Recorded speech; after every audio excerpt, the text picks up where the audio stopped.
जैसे शीर्ष विशेषज्ञ की तो बात ही छोड़िए, केवल शार्दुल और नीलिमा ही शक्ति में बलराम से कम नहीं थे। गोलियां प्राप्त करने के बाद बलराम ने विराट के साथ कुछ और औपचारिक बातें की और फिर बेहद खुश होकर वहां से चले गए। बलराम के जाने के बाद विराट ने वैदेही की ओर देखा। उसका चेहरा गुस्से से तमतमा रहा था। उसने झल्लाते हुए कहा, वैदेही, तुम औरतें भी ना सच में बड़ी चालबाज होती हो। तुमने बाहरी लोगों के साथ मिलकर मुझे ठगने की साजिश रची। मैंने तुम्हें पहचानने में सच में गलती कर दी। अगर उसने पहले ही वैदेही से यह पक्का न कर लिया होता कि बलराम 10 दांव पुत्रों में से नहीं है, तो वो इतना लापरवाह कभी नहीं होता। आखिरकार बलराम दांव संघ के 10 दांव पुत्रों में शामिल नहीं था, जिसका मतलब था कि अपने आरोहण लोक में सफलता पाने से पहले वह वैदेही को भी नहीं हरा सकता था, क्योंकि वैदेही अपनी सफलता से पहले ही दांव संघ के 10 दांव पुत्रों में से एक थी। विराट को लगा था कि अपनी मौजूदा ताकत के साथ वैदेही को हराना उसके लिए बाएं हाथ का खेल है, तो फिर बलराम, जो वैदेही से भी कमजोर होना चाहिए था, उसे हराना तो और भी आसान होगा। इसीलिए विराट को बिल्कुल नहीं लगा था कि वह यह लड़ाई हारेगा। उसे तो यह भी लगा था कि वह आसानी से जीत जाएगा। लेकिन कौन जानता था कि बलराम से लड़ने के बाद विराट को अपनी गलती का एहसास होगा। इस बलराम की ताकत वैदेही की पुरानी ताकत से कहीं ज्यादा थी। पुरानी तो छोड़िए, नई शक्तियों वाली वैदेही भी बलराम का मुकाबला नहीं कर सकती थी। विराट की बातें सुनकर वैदेही तुरंत अपनी सफाई देने लगी। विराट, मैंने कब बाहरी लोगों के साथ मिलकर तुम्हें ठगने की साजिश रची? कुछ तो अक्ल से काम लो।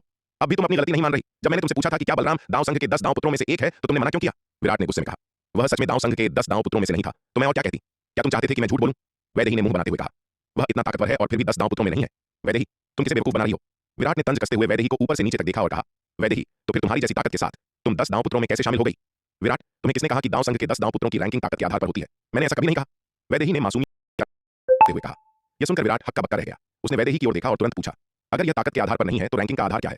उसने पहले मान लिया था कि दांव संघ के 10 दांव पुत्रों को 10 सबसे मजबूत शिष्यों में से चुना जाता है, इसलिए विराट ने दांव संघ को ज्यादा गंभीरता से नहीं लिया था। आखिरकार दांव संघ के कई शिष्यों में से केवल 8 ही वैदेही और हेमंत से ज्यादा मजबूत थे, जो कि कोई बड़ी बात नहीं थी। सच तो यह है कि क्योंकि वैदेही और हेमंत काफी कमजोर थे, इसलिए वह दांव संघ के शिष्यों को काफी हल्के में ले रहा था। उसे लग रहा था कि दांव संघ अपनी ख्याति के लायक नहीं है। दांव संघ आखिर मानव जाति की सबसे शक्तिशाली ताकत थी, फिर भी इसकी युवा पीढ़ी के केवल 8 शिष्य ही वैदेही और हेमंत से मजबूत थे। यह बात काफी दयनीय लग रही थी। हालांकि वैदेही ने अब उसे बताया कि दांव संघ के शीर्ष 10 दांव पुत्र ताकत से तय नहीं होते, जिसने विराट को पूरी तरह से उलझा दिया।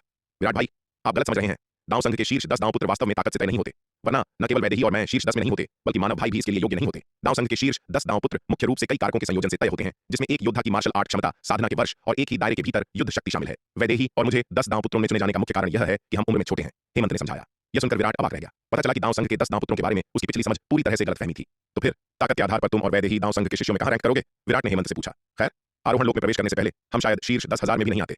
आरोहण लोक में आने के बाद हमने अभी तक दांव संघ में खुद को नहीं परखा है, इसलिए यह कहना थोड़ा मुश्किल है। हेमंत ने थोड़ा शर्मिंदा होते हुए कहा, क्या आरोहण लोक में आने से पहले तुम्हारी ताकत शीर्ष 10,000 में भी नहीं थी? हेमंत की बातें सुनकर विराट की आंखें फटी की फटी रह गईं। उसका चेहरा अविश्वास से भरा था। क्या तुम्हें यकीन है कि तुम मजाक नहीं कर रहे हो? विराट भाई, मैं ऐसी बात पर आपसे मजाक कैसे कर सकता हूं? हेमंत ने गंभीरता से कहा। यह सुनकर विराट काफी देर तक सन्न रह गया। हेमंत भाई, दांव संघ में कुल कितने दांव शिष्य हैं? होश में आने के बाद विराट ने हेमंत से पूछा। मुझे सटीक संख्या तो नहीं पता, लेकिन यह 10 लाख से कम नहीं होनी चाहिए। हेमंत ने एक पल सोचा और कहा, क्या 10 लाख से ज्यादा? यह सुनकर विराट फिर से दंग रह गया। काफी देर बाद उसने खुद को संभाला और हेमंत की ओर देखते हुए पूछा, इन लाखों दांव शिष्यों में से कितने आरोहण लोक के विशेषज्ञ हैं? 70% से अधिक, हेमंत ने उत्तर दिया। क्या 70% से अधिक? तुम्हारा मतलब है कि दांव संघ में कम से कम 7 लाख से अधिक आरोहण लोक के विशेषज्ञ हैं? यह सुनकर विराट के होश उड़ गए। यह सही है। यद्यपि दांव संघ हर मध्य महाद्वीप मार्शल आर्ट्स टूर्नामेंट में अपेक्षाकृत कम शिष्यों की भर्ती करता है, लेकिन लंबे वर्षों में जमा हुए दांव शिष्यों की संख्या अभी भी काफी बड़ी है, हेमंत ने समझाया। हेमंत की बातें सुनकर विराट चुप हो गया। वह वास्तव में हेमंत की बातों से हैरान था। दांव संघ की असली ताकत उसकी कल्पना से कहीं अधिक थी। उसके शुरुआती अनुमान से सैकड़ों गुना अलग। उसने मूल रूप से सोचा था कि 20 से अधिक वर्षों के तेजी से विकास के बाद, हालांकि दिव्य पवन महल, दिव्य विकास लोक की उच्च स्तरीय युद्ध शक्ति के मामले में दांव संघ जितना मजबूत नहीं हो सकता है, लेकिन आरोहण लोक की मध्य स्तरीय युद्ध शक्ति के मामले में इसे कम से कम दांव संघ के बराबर होना चाहिए। लेकिन आज ही विराट को एहसास हुआ कि वह दांव संघ के बारे में कितना गलत था। 20 से अधिक वर्षों के तेजी से विकास के बाद भी दिव्य पवन महल ने अभी 10,000 आरोहण लोक योद्धाओं का आंकड़ा पार किया था। हालांकि दांव संघ के पास 7 लाख आरोहण लोक योद्धा थे। 7 लाख आरोहण लोक योद्धा सिर्फ इस संख्या के बारे में सोचना ही किसी की रीढ़ में सिहरन पैदा करने के लिए काफी था। एक पल की खामोशी के बाद विराट ने वैदेही और हेमंत की ओर देखा, फिर अजीब भाव के साथ कहा, 7 लाख आरोहण लोक विशेषज्ञों ने वास्तव में तुम दोनों को चुना, जो पहले केवल अर्धचरण आरोहण लोक योद्धा थे, दांव संघ के 10 दांव पुत्रों के रूप में। दांव संघ के उच्चाधिकारी क्या सोच रहे हैं? विराट, तुम्हारा मतलब क्या है? तुम हमें नीचा दिखा रहे हो? यह सुनकर वैदेही भड़क उठी। उसने विराट को घूरा और गुस्से में कहा। वैदेही को इतना क्रोधित और किसी को कच्चा चबा जाने वाली नजरों से देखते हुए विराट ने जल्दी से सफाई दी। कृपया गलत न समझें, मेरा मतलब आपको नीचा दिखाना नहीं था। मैं बस थोड़ा हैरान हूं कि 7 लाख आरोहण लोक योद्धाओं में से उन्हें 10 दांव पुत्रों में से एक होने के लिए कोई उपयुक्त नहीं मिला और इसके बजाय उन्होंने तुम दोनों को चुना, जो पहले केवल अर्धचरण आरोहण लोक योद्धा थे। यह केवल तुम्हारी असाधारण प्रकृति को साबित करता है। विराट की सफाई कम और जले पर नमक ज्यादा लग रही थी। वैदेही इतनी गुस्से में थी कि वह लगभग विराट से आर पार की लड़ाई करना चाहती थी। यह दुष्ट स्पष्ट रूप से उनका मजाक उड़ा रहा था। क्या उसे लगता था कि वह समझ नहीं सकती? यह सच में बहुत ज्यादती थी। विराट की बातें सुनकर हेमंत ने थोड़ा असहाय महसूस किया। उसने विराट की ओर देखा और समझाया, विराट भाई, शायद आप यह नहीं जानते, लेकिन दांव संघ के 10 दांव पुत्रों को चुनने की शर्त यह है कि उनके साधना के वर्ष 1000 वर्ष से अधिक नहीं हो सकते। 1000 वर्ष से अधिक आयु वाले योद्धा अपने आप 10 दांव पुत्रों में से एक होने का खिताब खो देते हैं। हालांकि दांव संघ में ऐसे कई लोग हैं जिनकी ताकत और मार्शल आर्ट क्षमता हमसे ज्यादा मजबूत है, लेकिन हमारे कई वरिष्ठ भाई पहले ही 1000 से अधिक वर्षों से साधना कर रहे हैं। अन्यथा यदि आयु सीमा हटा दी जाती तो हमारी पिछली परिस्थितियों को देखते हुए वैदेही और मेरे लिए 10 दांव पुत्रों में चुना जाना बहुत मुश्किल होता। इसलिए मैंने पहले जो कहा था कि वैदेही और मुझे युवा होने का लाभ मिला। हेमंत की बातें सुनकर विराट को अचानक समझ आ गया। तो इसीलिए दांव संघ 7 लाख से अधिक आरोहण लोक विशेषज्ञों के साथ 2 ऐसे योद्धाओं को चुनेगा जो अभी भी अर्धचरण आरोहण लोक में थे। ये पता चला कि एक आयु सीमा थी। इसलिए यह आश्चर्य की बात नहीं थी कि वैदेही और हेमंत को दांव संघ के 10 दांव पुत्रों में चुना गया था। इसके बाद वैदेही विराट और अन्य लोगों को दांव संघ के कार्य हॉल में ले गई ताकि वे अपने दांव संघ शिष्य होने का पहचान पत्र प्राप्त कर सकें। दांव संघ के एक शिष्य ने विराट और उसके समूह को नए शुरू किए गए दांव संघ शिष्यों के निवास की ओर निर्देशित किया। नए शिष्यों के पास अपनी स्वतंत्र चोटियां नहीं थीं। इसके बजाय वे अलग अलग आंगनों में एक साथ रहते थे। हालांकि प्रत्येक आंगन काफी बड़ा था, कम से कम 10 वर्ग मील में फैला हुआ, फिर भी विराट रहने के माहौल से संतुष्ट नहीं था। उसके पास बहुत सारे रहस्य थे और इतने सारे लोगों के साथ रहने से उनके लीक होने का खतरा था, इसलिए विराट इस आंगन में रहने के लिए बहुत अनिच्छुक था। विराट के चेहरे के भाव देखकर वैदेही ने गर्व से कहा, विराट, अगर तुम्हें यहाँ असुविधा हो रही है तो तुम मेरे साथ क्यों नहीं आ जाते? दाव संघ के 10 दाव पुत्रों में से एक के रूप में मेरे पास अपनी स्वतंत्र चोटी है। ठीक है, तो फिर ऐसा ही करते हैं, मैं तुम्हारे साथ रहूंगा। विराट ने बिना किसी हिचकिचाहट के सहमति दे दी। हालांकि वैदेही थोड़ी भोली थी, लेकिन वह अभी भी ऐसी थी जिस पर मैं भरोसा कर सकता था। उसके साथ रहने का मतलब था कि मुझे अपने रहस्यों के लीक होने की चिंता नहीं करनी पड़ेगी। विराट, मैं भी आना चाहती हूँ। विराट की बात सुनते ही माया तुरंत कूद पड़ी। विराट भाई, मैं भी आपके साथ रहना चाहती हूँ। आयु ने भी उम्मीद से विराट की ओर देखा। विराट, मुझे भी यहाँ अच्छा नहीं लग रहा। नलिनी ने विराट को घूरते हुए कहा, ठीक है, तुम्हें और कुछ कहने की जरूरत नहीं है, बस मेरे साथ आ जाओ। वैसे भी मेरे पास बहुत जगह है, तुम सब मेरे साथ रह सकते हो, बहुत जगह होगी। वैदेही ने यह देखकर दरिया दिली से हाथ हिलाया। तलवार संप्रदाय में इतने लंबे समय तक रहने के बाद उसके सभी के साथ अच्छे संबंध थे। अब जब तलवार संप्रदाय के सदस्य उसके इलाके में आए थे तो स्वाभाविक रूप से वह उनके साथ अच्छा व्यवहार करना चाहती थी। सभी ने खुशी खुशी वैदेही का धन्यवाद किया, तो हर कोई वैदेही के पीछे पीछे उस पर्वत चोटी पर गया जहां वह रहती थी। दाव संघ के 10 दाव शिष्यों में से एक के रूप में वैदेही का निवास वास्तव में काफी प्रभावशाली था। न केवल दृश्य सुंदर था और आध्यात्मिक ऊर्जा प्रचुर मात्रा में थी, बल्कि जगह भी बहुत बड़ी थी। वैदेही की पर्वत चोटी पर कई इमारतें और आंगन थे। हालांकि वैदेही इनमें से केवल एक आंगन में रहती थी। कई अन्य इमारतें और आंगन खाली और सुनसान थे। दाव संघ के अन्य दाव शिष्य अपनी सेवा करने और अपनी पर्वत चोटियों को साफ और सुव्यवस्थित करने के लिए नौकर और दासियां रखते थे, लेकिन वैदेही थोड़ी लापरवाह थी और उसे सेवा करवाना पसंद नहीं था, इसलिए विशाल पर्वत चोटी पर हमेशा वह अकेली ही रहती थी। कभी-कभी कुछ साथी शिष्य मिलने आते थे और थोड़ी देर के लिए उसके साथ रहते थे, लेकिन ज्यादातर समय पर्वत चोटी उसकी ही थी। अब विराट, शार्दूल, नीलिमा, विशाल कछुआ, माया, आयु, नलिनी, दामिनी, कुंवर चंद्रभान और युवराज युवान सब वहां आ गए हैं और पूरी पर्वत चोटी जीवंत हो गई है। वैदेही की पर्वत चोटी के पास जाने के बाद विराट ने तुरंत विभिन्न व्यूह स्थापित किए। सबसे पहले उसने एक शक्तिशाली सुरक्षात्मक व्यूह स्थापित किया। हालांकि यह व्यूह तलवार संप्रदाय द्वारा स्थापित रक्षात्मक व्यूह से बहुत कम शक्तिशाली था, फिर भी यह प्रारंभिक चरण के दिव्य विकास लोक विशेषज्ञों के अल्पकालिक हमलों का सामना कर सकता था। हालांकि रणविजय ने वादा किया था कि कोई भी दिव्य विकास लोक विशेषज्ञ उस पर हमला नहीं करेगा, फिर भी विराट पूरी तरह से निश्चिंत नहीं हो सकता था। यदि आत्मसमर्पण गुट के वे कमीने अचानक पागल हो जाएं और उस पर लापरवाही से हमला कर दें, तो उसके पास खुद को बचाने का एक तरीका होना चाहिए, कम से कम पहले हमले का सामना करने के लिए, इससे पहले कि वह रणविजय और अन्य लोगों के आने का इंतजार कर सके। यदि वह पहले हमले का भी सामना नहीं कर सका, तो भले ही रणविजय और दाव संघ का युद्ध समर्थक गुट बदला लेने के लिए दूसरे पक्ष को मार डाले, यह बेकार होगा। पर्वत रक्षक व्यूह स्थापित करने के बाद विराट ने पर्वत चोटी पर एक अदृश्य व्यूह भी स्थापित किया, जिससे चोटी की चीजें बाहरी दुनिया से अलग हो गईं ताकि दूसरे उनकी जासूसी न कर सकें। वैदेही स्वाभाविक रूप से विराट को ऐसा करने से नहीं रोकती। आखिरकार यह सिर्फ एक पर्वत चोटी थी। अगर यह सीधे विराट को दे दी जाती तो भी उसे कोई परवाह नहीं होती। उसे जिस बात की परवाह थी वह यह थी कि क्या विराट उसे प्रशंसा के प्रतीक के रूप में कुछ साधना संसाधन देगा, क्योंकि वह उसके साथ रह रहा था। तलवार संप्रदाय द्वारा प्रदान किए गए अविश्वसनीय रूप से चमत्कारी साधना संसाधनों का उपयोग करने के बाद से उसे अब सामान्य साधना संसाधनों की परवाह नहीं थी। यहाँ तक कि 9वें दर्जे के आध्यात्मिक पत्थरों की ऊर्जा को भी बहुत निम्न श्रेणी का माना जाता था। हालांकि 9वें दर्जे के आध्यात्मिक पत्थरों की ऊर्जा बहुत उच्च श्रेणी की और बहुत शुद्ध थी, लेकिन 9वें दर्जे के आध्यात्मिक पत्थरों की ऊर्जा को अवशोषित करने से परिष्कृत किया गया सच्चा सार तलवार संप्रदाय द्वारा प्रदान किए गए साधना संसाधनों से परिष्कृत सच्चे सार की तुलना में बहुत कम परिष्कृत था। दाव संघ मुख्यालय के एक आंगन में, पिताजी, मैंने सुना है कि विराट दाव संघ मुख्यालय आया है। लक्ष्य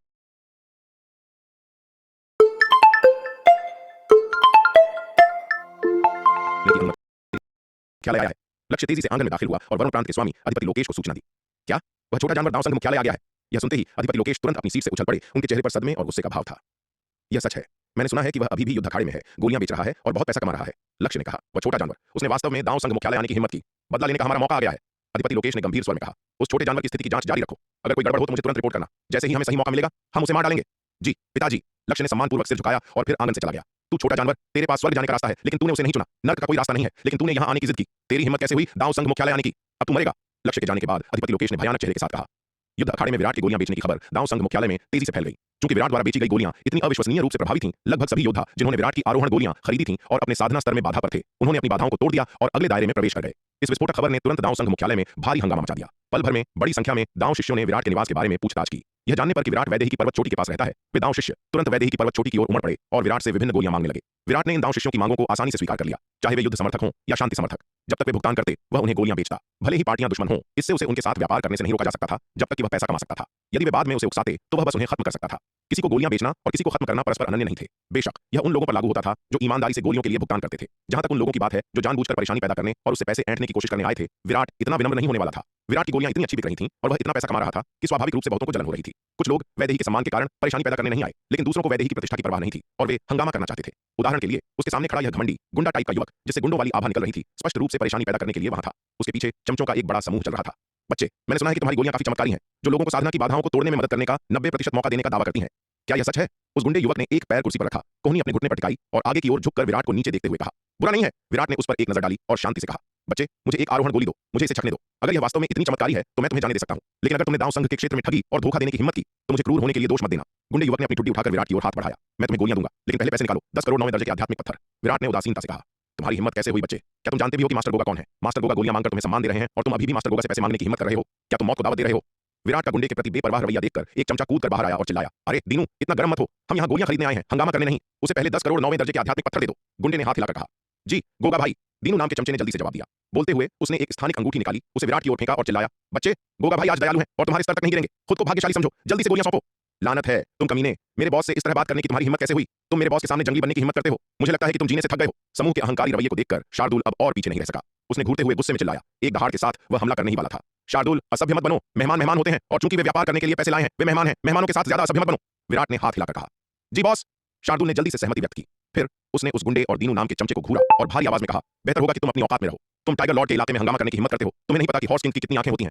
गोगा, मैं तुम्हें सलाह देती हूं कि लापरवाही से काम न करो, वरना तुम्हें आज मेरी चोटी पर कदम रखने का बहुत पछतावा होगा। वैदेही ने भी गुंडे की ओर देखा और शांति से कहा, क्या वैदेही, मुझे धमकी दे रही हो? गोगा नाम के गुंडे ने उपहास किया। दूसरों को तुमसे डर लगता होगा वैदेही, लेकिन मैं गोगा तुम्हें गंभीरता से भी नहीं लेता।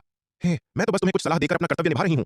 तुम सुनते हो या नहीं, यह तुम पर निर्भर है। वैदेही ने ठंडी हंसी के साथ कहा। यह देखकर विराट कुछ हैरान हुआ। वैदेही दांव संघ के भीतर कुख्यात रूप से अहंकारी थी और बहुत कम लोग उसे उकसाने की हिम्मत करते थे। यह अप्रत्याशित था कि गोगा नाम का यह गुंडा उसके प्रति इतना अहंकारी होगा। वैदेही, यह व्यक्ति कौन है? विराट ने तुरंत वैदेही से मानसिक संवाद के जरिए पूछा। इसका नाम गोगा है। यह दांव संघ के शीर्ष 10 दांव पुत्रों में 7वें स्थान पर है। वह बहुत मजबूत है, इसलिए सावधान रहना। उसकी ताकत बलराम से भी ज्यादा है। वैदेही ने मानसिक रूप से उत्तर दिया। सबसे महत्वपूर्ण बात, वह दांव संघ के 9 संरक्षकों में से एक तक्षक का निजी शिष्य है। क्या तक्षक बहुत मजबूत है? वह नक्श की तुलना में कैसा है? विराट ने मानसिक रूप से पूछा। बहुत मजबूत, हालांकि दोनों दांव संघ के 9 संरक्षकों में से हैं, लेकिन नक्श और तक्षक एक ही स्तर पर भी नहीं है। मेरे गुरु के अनुसार तक्षक की ताकत उनसे कम नहीं है। वैदेही ने मानसिक रूप से उत्तर दिया। वैदेही की बात सुनकर विराट हैरान रह गया। कोई आश्चर्य नहीं कि यह आदमी इतना अहंकारी होने की हिम्मत करता है। पता चला कि उसके पास एक शक्तिशाली समर्थक है। गोगा की पहचान और ताकत जानने के बाद विराट तुरंत सतर्क हो गया। बेशक, जबकि विराट सतर्क था, इसका मतलब यह नहीं था कि वह गोगा से डरता था। विराट ने गोगा की ओर देखा, जो आरोहण गोली का सेवन कर रहा था, और मन ही मन सोचा, ऐसा लगता है कि जब यह कमीना बाद में हंगामा करेगा तो मुझे इसे संभालने के लिए विशाल कछुए को बुलाना होगा। शार्दुल की ताकत गोगा से कमजोर नहीं हो सकती थी, लेकिन वह उसे जल्दी से वश में नहीं कर पाएगा। यदि उसे कार्य करना ही है तो सबसे बड़े निवारक प्रभाव को प्राप्त करने के लिए उसे भारी बल का प्रयोग करना चाहिए। मध्यम श्रेणी की 9वीं रैंक की आरोहण गोली का सेवन करने के बाद गोगा ने थोड़ी देर इंतजार किया, लेकिन वह आरोहण लोक के अंतिम चरण में नहीं पहुंच सका। बच्चे, तुम वास्तव में सिर्फ ठगी कर रहे हो। दांव संघ मुख्यालय के इलाके में ठगी करने की हिम्मत? बच्चे, तुम्हारी हिम्मत तो देखो। गोगा ने मजाक और उपहास भरे चेहरे के साथ विराट को नीचे देखा। लगता है तुम वास्तव में यहाँ हंगामा करने ही आए हो। विराट ने उसकी ओर उदासीनता से देखा और उपहास किया। इस कमीने ने गोली लेने के बाद उसे परिष्कृत करने की भी जहमत नहीं उठाई। कोई आश्चर्य नहीं कि वह सफल नहीं हो सका। इसके अलावा आरोहण गोली केवल तभी 100% सफलता दर की गारंटी देती है जब कोई योद्धा अपने साधना स्तर में बाधा को तोड़ता है। यह किसी भी चरण में किसी के लिए भी सफलता की गारंटी नहीं देती है। जबकि आरोहण गोली में अपार ऊर्जा होती है, यह एक योद्धा को पूरी तरह से साधना के एक स्तर को पार कराने के लिए अपर्याप्त है। उदाहरण के लिए, एक योद्धा जो अभी अभी आरोहण लोक के मध्य चरण में पहुंचा है, बाधा को दूर करने के लिए पर्याप्त ऊर्जा जमा करने से कोसों दूर है और वह तुरंत आरोहण लोक के अंतिम चरण में नहीं पहुंच पाएगा, भले ही वह मध्यम श्रेणी की 9वीं रैंक की आरोहण गोली ले ले। बच्चे, मैं तुम्हें अपनी गलती सुधारने का एक मौका देता हूं। जितना पैसा तुमने ठगा है वह सब सौंप दो और मैं आज तुम्हें जाने दूंगा। नहीं तो मैं तुम्हें दिखाऊंगा कि दांव संघ के इलाके में ठगी करने का क्या अंजाम होता है। गोगा ने विराट को नीचे देखा। उसका चेहरा मजाक और मनोरंजन से भरा था। यह सुनकर विराट ने गोगा की ओर दोबारा देखने की भी जहमत नहीं उठाई और सीधे विशाल कछुए को आदेश दिया। विशाल कछुए, हमला! याद रखना, ज्यादा जोर से मत मारना, बस इसे जान से मत मारना। क्योंकि वह समझ गया था कि दूसरा पक्ष यहाँ हंगामा करने आया है तो उसके साथ शब्द क्यों बर्बाद करें, बस उसे पीटो और बाहर फेंक दो। समझा बॉस? विशाल कछुए ने तुरंत जवाब दिया। बच्चे, लगता है तुम सजा भुगतने ही वाले हो। विराट के शब्दों को सुनकर गोगा का चेहरा तुरंत ठंडा हो गया। उसकी आंखों में एक भयावह चमक आ गई और उसने ठंडे स्वर में कहा। बोलते हुए उसने तुरंत हाथ बढ़ाया और विराट पर थप्पड़ मारा। गोगा के हमले का सामना करते हुए विराट ने उसकी ओर देखा भी नहीं। विशाल कछुए के उसके साथ होने से गोगा को उसे छूने में भी मुश्किल होगी, उसे चोट पहुंचाना तो दूर की बात है। यकीनन विशाल कछुए ने गोगा के साथ ही हमला किया। वह तेजी से आगे बढ़ा, विराट का रास्ता रोका, फिर अपना पंजा बढ़ाया और गोगा पर थप्पड़ मारा। जिस क्षण विशाल कछुए ने हमला किया, गोगा को एक अविश्वसनीय रूप से भयानक शक्ति खुद पर दबाव डालती हुई महसूस हुई। गोगा के चेहरे का रंग बुरी तरह बदल गया। उसका दिल सदमे से भर गया। यह कैसे हो सकता है? यह विशाल कछुआ इतना मजबूत कैसे हो सकता है? अपने हमले से पहले विशाल कछुए की आभा साधारण थी। यह केवल आरोहण लोक के शुरुआती चरण में लग रहा था, लेकिन जिस क्षण इसने हमला किया, इसकी साधना की आभा फट पड़ी और गोगा को एहसास हुआ कि यह विशाल कछुआ वास्तव में आरोहण लोक के शिखर पर एक शक्तिशाली राक्षसी जानवर था और कोई साधारण शिखर आरोहण लोक जानवर नहीं। अपनी ताकत के साथ यह न केवल सामान्य शिखर आरोहण लोक राक्षसी जानवरों को, बल्कि सामान्य अर्धचरण दिव्य विकास लोक राक्षसी जानवरों को भी आसानी से संभाल सकता था। हालांकि आरोहण लोक के शिखर पर इस विशाल कछुए द्वारा दिखाई गई भयानक ताकत ने उसे ऐसा महसूस कराया जैसे उसका दम घुट रहा हो, जैसे कि वह किसी दिव्य विकास लोक विशेषज्ञ का सामना कर रहा हो। धड़ाम! गोगा का थप्पड़ विशाल कछुए पर पूरी तरह से लगा, लेकिन यह एक गुदगुदी जैसा था। कछुआ अपनी जगह से हिला तक नहीं। अगले ही पल जब कछुए का पंजा गोगा पर लगा तो उसने उसे जमीन पर दे मारा। गोगा को पंजे से जमीन में धकेल दिया गया। उसके मुंह से फव्वारे की तरह खून बह निकला। यह देखकर दीनू और उसके चमचों के गिरोह के चेहरों पर अत्यंत सदमे के भाव आ गए। यह कैसे हो सकता है? गोगा दांव संघ के 10 दांव पुत्रों में से एक था, उनमें 7वें स्थान पर। उसकी ताकत एक सामान्य अर्धचरण दिव्य विकास लोक विशेषज्ञ को टक्कर देने के लिए पर्याप्त थी, लेकिन इस विशाल कछुए का सामना करते हुए वह एक चाल भी नहीं झेल सका और सीधे नीचे गिरा दिया गया। यह दृश्य उनकी उम्मीदों से पूरी तरह परे था। मूल रूप से उन्हें उम्मीद थी कि गोगा की यात्रा आसानी से उस बच्चे को वश में कर लेगी, जिससे वे उससे बड़ी रकम लूट सकेंगे और मालामाल हो जाएंगे। हालांकि उन्होंने कभी उम्मीद नहीं की थी कि परिणाम ऐसा होगा। तुम क्या कर रहे हो? तुम्हारी हिम्मत कैसे हुई गोगा भाई पर हाथ उठाने की? तुम मौत को दावत दे रहे हो। गोगा भाई को तुरंत छोड़ दो, वरना। दीनू और उसके चमचों का गिरोह हालांकि भयभीत था, फिर भी विराट को धमकाने की कोशिश कर रहा था। लेकिन इससे पहले कि वह बोलना खत्म कर पाता, आसमान से एक सफेद पंजा नीचे उतरा, जिसने उसे जमीन पर दे मारा। तुम कमीने, मेरे बॉस के इलाके में जंगली बनने की हिम्मत कर रहे हो। तुम सब मुसीबत मोल ले रहे हो। शार्दुल ने दीनू को जमीन पर दबा दिया, अपने पंजों को उसमें गड़ा दिया और भारी आवाज में कहा, तुम्हारी हिम्मत कैसे हुई यह धमकाने की कि मेरा बॉस कौन है? क्या तुम्हें लगता है कि तुम जैसे कमीने उसे धमका सकते हैं? दीनू पहले थप्पड़ से ही लगभग मर चुका था और शार्दुल की रगड़ ने उसकी आंतें लगभग बाहर निकाल दी थीं। तुम वास्तव में हमारे साथ ऐसा व्यवहार करने की हिम्मत कर रहे हो? तुम मरे। दीनू शार्दुल के पंजों के नीचे दबा हुआ अभी भी जिद्दी होकर धमकी दे रहा था। ओहो, तुम मुझे धमकी देने की हिम्मत करते हो? लगता है मैंने तुम्हारे साथ पर्याप्त अच्छा व्यवहार नहीं किया। शार्दुल ने उसे नीचे देखा और भारी आवाज में कहा। इतना कहकर शार्दुल ने दीनू के सिर पर फिर से थप्पड़ मारा, जिससे वह बेहोश हो गया। दीनू की हालत देखकर बाकी चमचे सहम गए।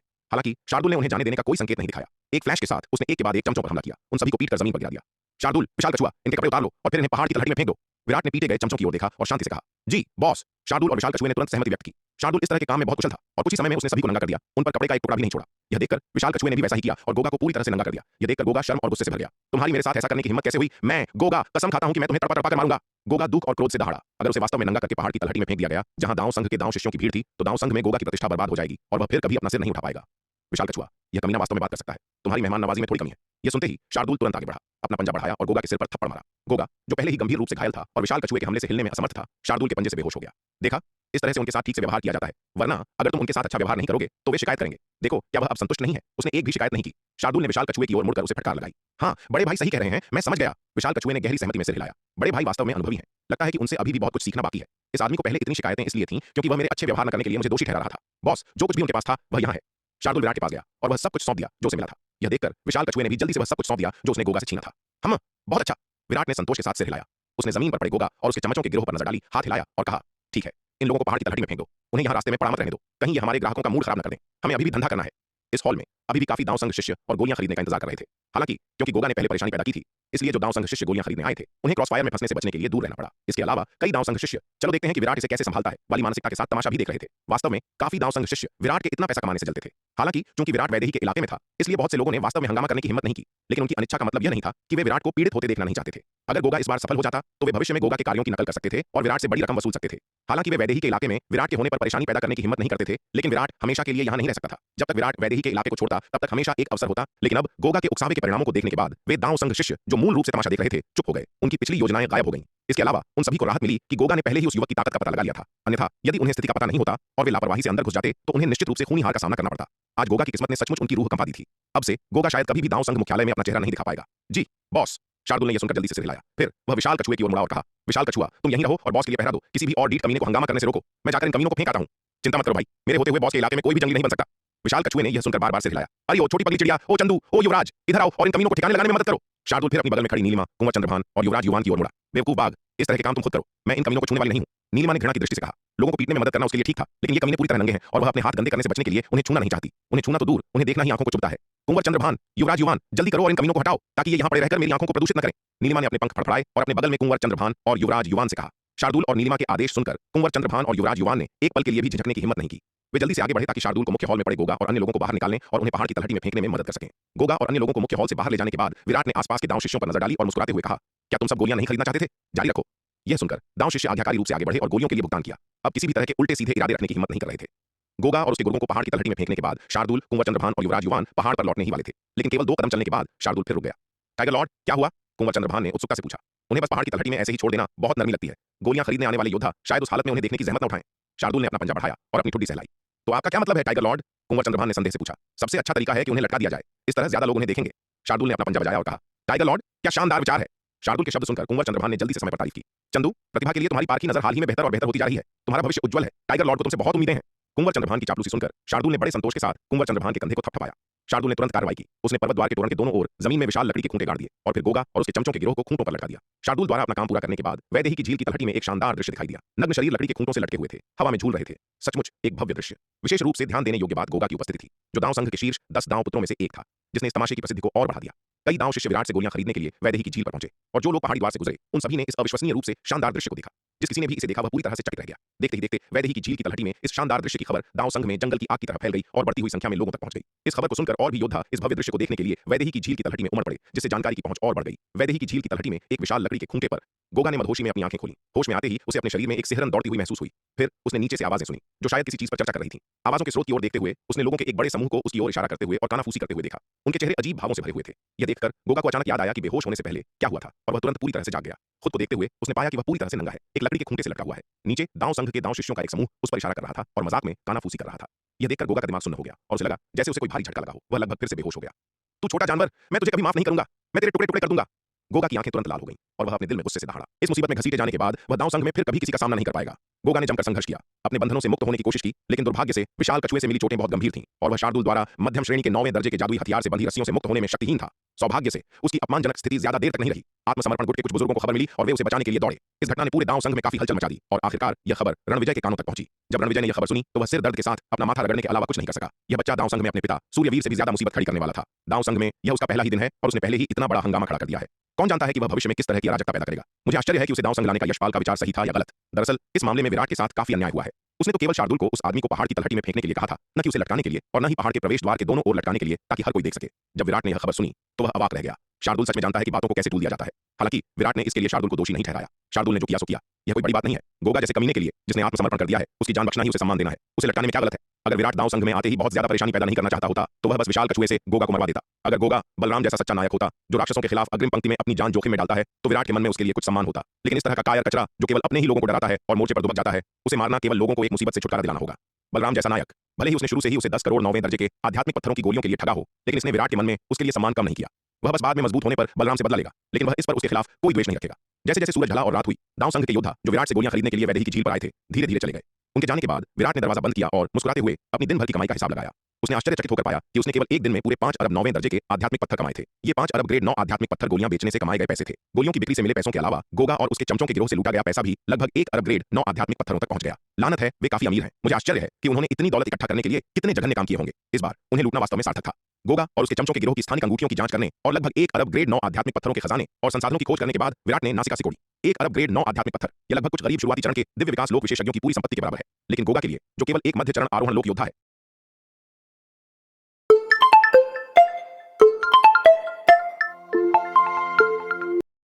रूप से प्राप्त की गई होगी। उसने शायद दांव संघ में कई ऐसे काम किए होंगे जो वह करने वाला था। गोलियां बेचने से कमाए गए 5 अरब 9वें दर्जे के आध्यात्मिक पत्थर और गोगा और उसके चमचों के गिरोह से लूटे गए 1 अरब 9वें दर्जे के आध्यात्मिक पत्थर, आज का कुल योग पूरे 6 अरब 9वें दर्जे के आध्यात्मिक पत्थर हो गया। दांव संघ वास्तव में अपने नाम के अनुरूप है। वे अविश्वसनीय रूप से अमीर हैं। किसी भी अन्य जगह पर वह दिन में इतना पैसा संभवतः नहीं कमा सकता था। वैसे उसे बलराम को धन्यवाद देना होगा। उसकी मदद के बिना उसकी गोलियों की बिक्री शायद इतनी फल फूल नहीं रही होती। विराट, तुमने आज काफी कमाई की है। जैसे ही विराट उत्साहपूर्वक अपनी लूट गिन रहा था, नाग अचानक प्रकट हुआ। विराट ने केवल उसकी ओर देखा और उसे नजरअंदाज कर दिया।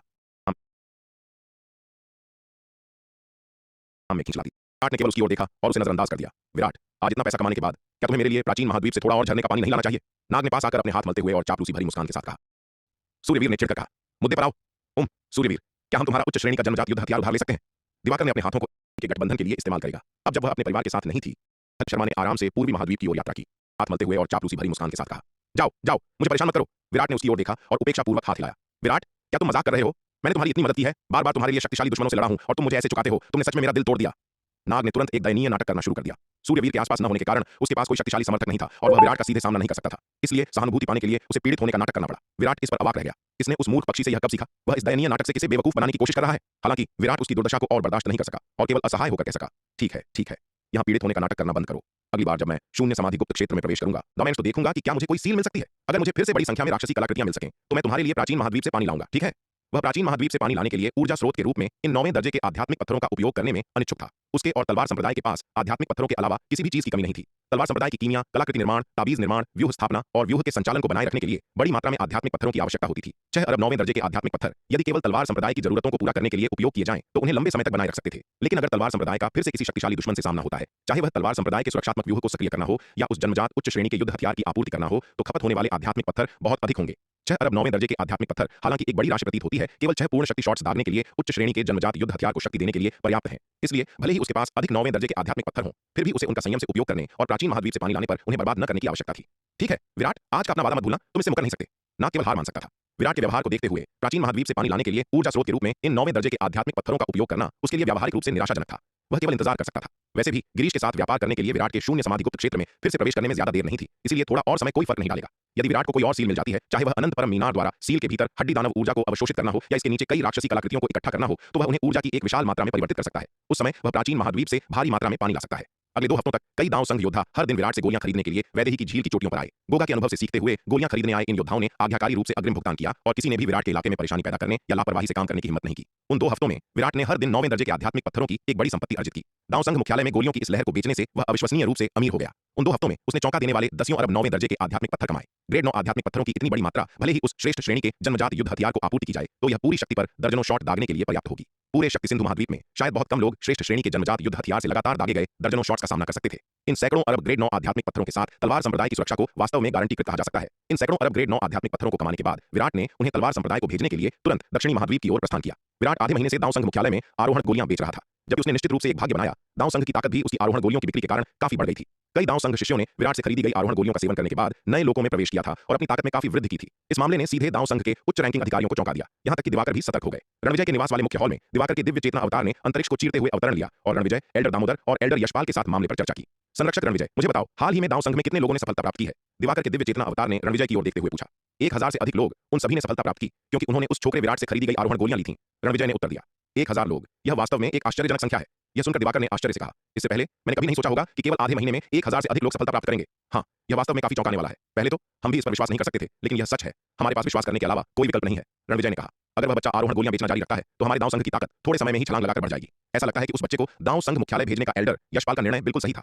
मैंने उसे दांव संघ मुख्यालय भेजा क्योंकि मैं नहीं चाहता था कि हमारा दांव संघ इतनी होनहार प्रतिभा खो दे, लेकिन मुझे उम्मीद नहीं थी कि वह हमारे दांव संघ को इतना बड़ा लाभ पहुंचाएगा। एल्डर यशपाल ने मुस्कुराते हुए कहा, इसे उस बच्चे द्वारा हमारे दांव संघ को दिया गया एक अप्रत्याशित आश्चर्य माना जा सकता है। दिवाकर ने मुस्कुराते हुए कहा, अब ऐसा लगता है कि दिव्य पवन महल की ताकत इतनी तेजी से बढ़ने का कारण भी इस बच्चे द्वारा प्रदान की गई आरोहण गोलियां हैं। पहले मैंने उस छोटी बच्ची महारानी रेणुका से पूछा था कि उनके दिव्य पवन महल को अपनी ताकत इतनी तेजी से बढ़ाने के लिए किस तरह का अवसर मिला है और क्या वह दांव संघ को कुछ प्रदान कर सकती है। वह छोटी बच्ची तब भी टाल-मटोल कर रही थी और मुझे सच नहीं बताती। अब यह रहस्य आखिरकार सुलझ गया है। पता चला कि यह सब उस बच्चे विराट की वजह से है। मेरी राय में इस बच्चे के पास केवल आरोहण गोली से परे रहस्य हो सकते हैं। मुझे लगता है कि उसके पास एक योद्धा के दिव्य विकास लोक में प्रवेश करने की संभावनाओं को काफी बढ़ाने का तरीका भी हो सकता है।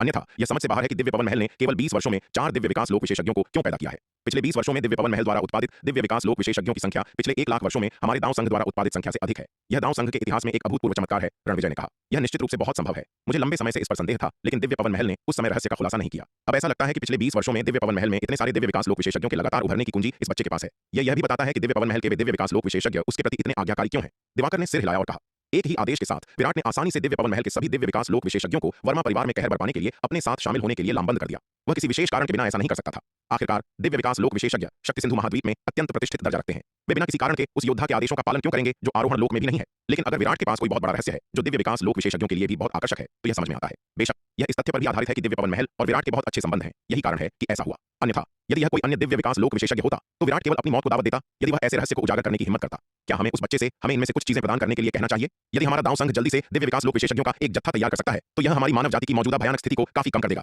एल्डर दामोदर ने कहा, नहीं, बिल्कुल नहीं। यह सुनते ही दिवाकर ने तुरंत अपना सिर हिला दिया। वह बच्चा अभी हमारे दांव संघ पर पूरी तरह भरोसा नहीं करता है। अगर हम उसे अभी ऐसा करने देंगे तो यह केवल उसकी सतर्कता को जगाएगा और यह उल्टा पड़ सकता है, उसे दांव संघ के विपरीत पक्ष में धकेल सकता है। वह एक नुकसान होगा। गठबंधन नेता दिवाकर सही कह रहे हैं। हम वास्तव में इस मामले में बहुत जल्दबाजी नहीं कर सकते। वह बच्चा अब दांव संघ के भीतर ऐसी चमत्कारी गोली आरोहण गोली को खुले तौर पर बेचने में सक्षम है। यह पहले से ही एक अच्छी शुरुआत है। आरोहण लोक में दांव शिष्यों की ताकत में महत्वपूर्ण वृद्धि भी हमारे दांव संघ के लिए बहुत बड़ी मदद है। रणविजय ने भी सहमति व्यक्त की। न केवल हम इसे स्वयं नहीं कर सकते बल्कि हमें शांति समर्थक गुट द्वारा उस पर दबाव डालने से भी सावधान रहना होगा। यह बच्चा विराट हमारे दांव संघ के लिए मेरी शुरुआती कल्पना से कहीं अधिक महत्वपूर्ण है। हमें उसकी रक्षा करनी होगी और उन छोटे शांति समर्थक व्यक्तियों को हमारे दांव संघ के महत्वपूर्ण मामलों को बर्बाद नहीं करने देना चाहिए। संरक्षक रणविजय, एल्डर यशपाल, एल्डर दामोदर, मैं यह मामला आप तीनों को सौंपता हूं। दिवाकर ने रणविजय, एल्डर यशपाल और एल्डर दामोदर के सामने गहरा झुककर प्रणाम किया, अत्यंत गंभीरता के साथ बोलते हुए, गठबंधन नेता दिवाकर, निश्चिंत रहें। हमारे यहां होते हुए हम निश्चित रूप से विराट की रक्षा करेंगे और उसे उन छोटे खलनायकों का शिकार होने से रोकेंगे। रणविजय ने भी झुककर प्रणाम किया, अत्यंत गंभीरता के साथ बोलते हुए, यह हमारे दांव संघ एल्डर्स का कर्तव्य है। अपनी जान की कीमत पर भी हम विराट की रक्षा करेंगे और यह सुनिश्चित करेंगे कि दांव संघ मुख्यालय में उसे कोई दुर्घटना न हो। एल्डर दामोदर और एल्डर यशपाल ने भी झुककर प्रणाम किया, गंभीरता से बोलते हुए, दक्षिणी महाद्वीप तलवार संप्रदाय लौटने के बाद विराट ने गोलियां बेचने से कमाए गए सैकड़ों अरब 9वें दर्जे के आध्यात्मिक पत्थरों में से अधिकांश शालिनी को सौंप दिए, जिससे संप्रदाय की आध्यात्मिक पत्थरों की तत्काल कमी कम हो गई। शालिनी को उम्मीद नहीं थी कि विराट दांव संघ मुख्यालय में केवल आधे महीने में सैकड़ों अरब 9वें दर्जे के आध्यात्मिक पत्थर कमा लेगा। वह चौंक गई और अविश्वसनीय रूप से प्रभावित भी हुई। वास्तव में जब पैसा कमाने की बात आती है तो विराट सबसे अच्छा विकल्प था। उसके पूरे युवांग पैवेलियन ने पिछले कुछ वर्षों में जो भी पैसा कमाया था वह उसकी तुलना नहीं कर सकता था जो विराट ने दांव संघ मुख्यालय में केवल आधे महीने में कमाया था। शालिनी ने विराट की ओर देखा। उसकी खूबसूरत आंखें प्रशंसा और आराधना से भरी थीं।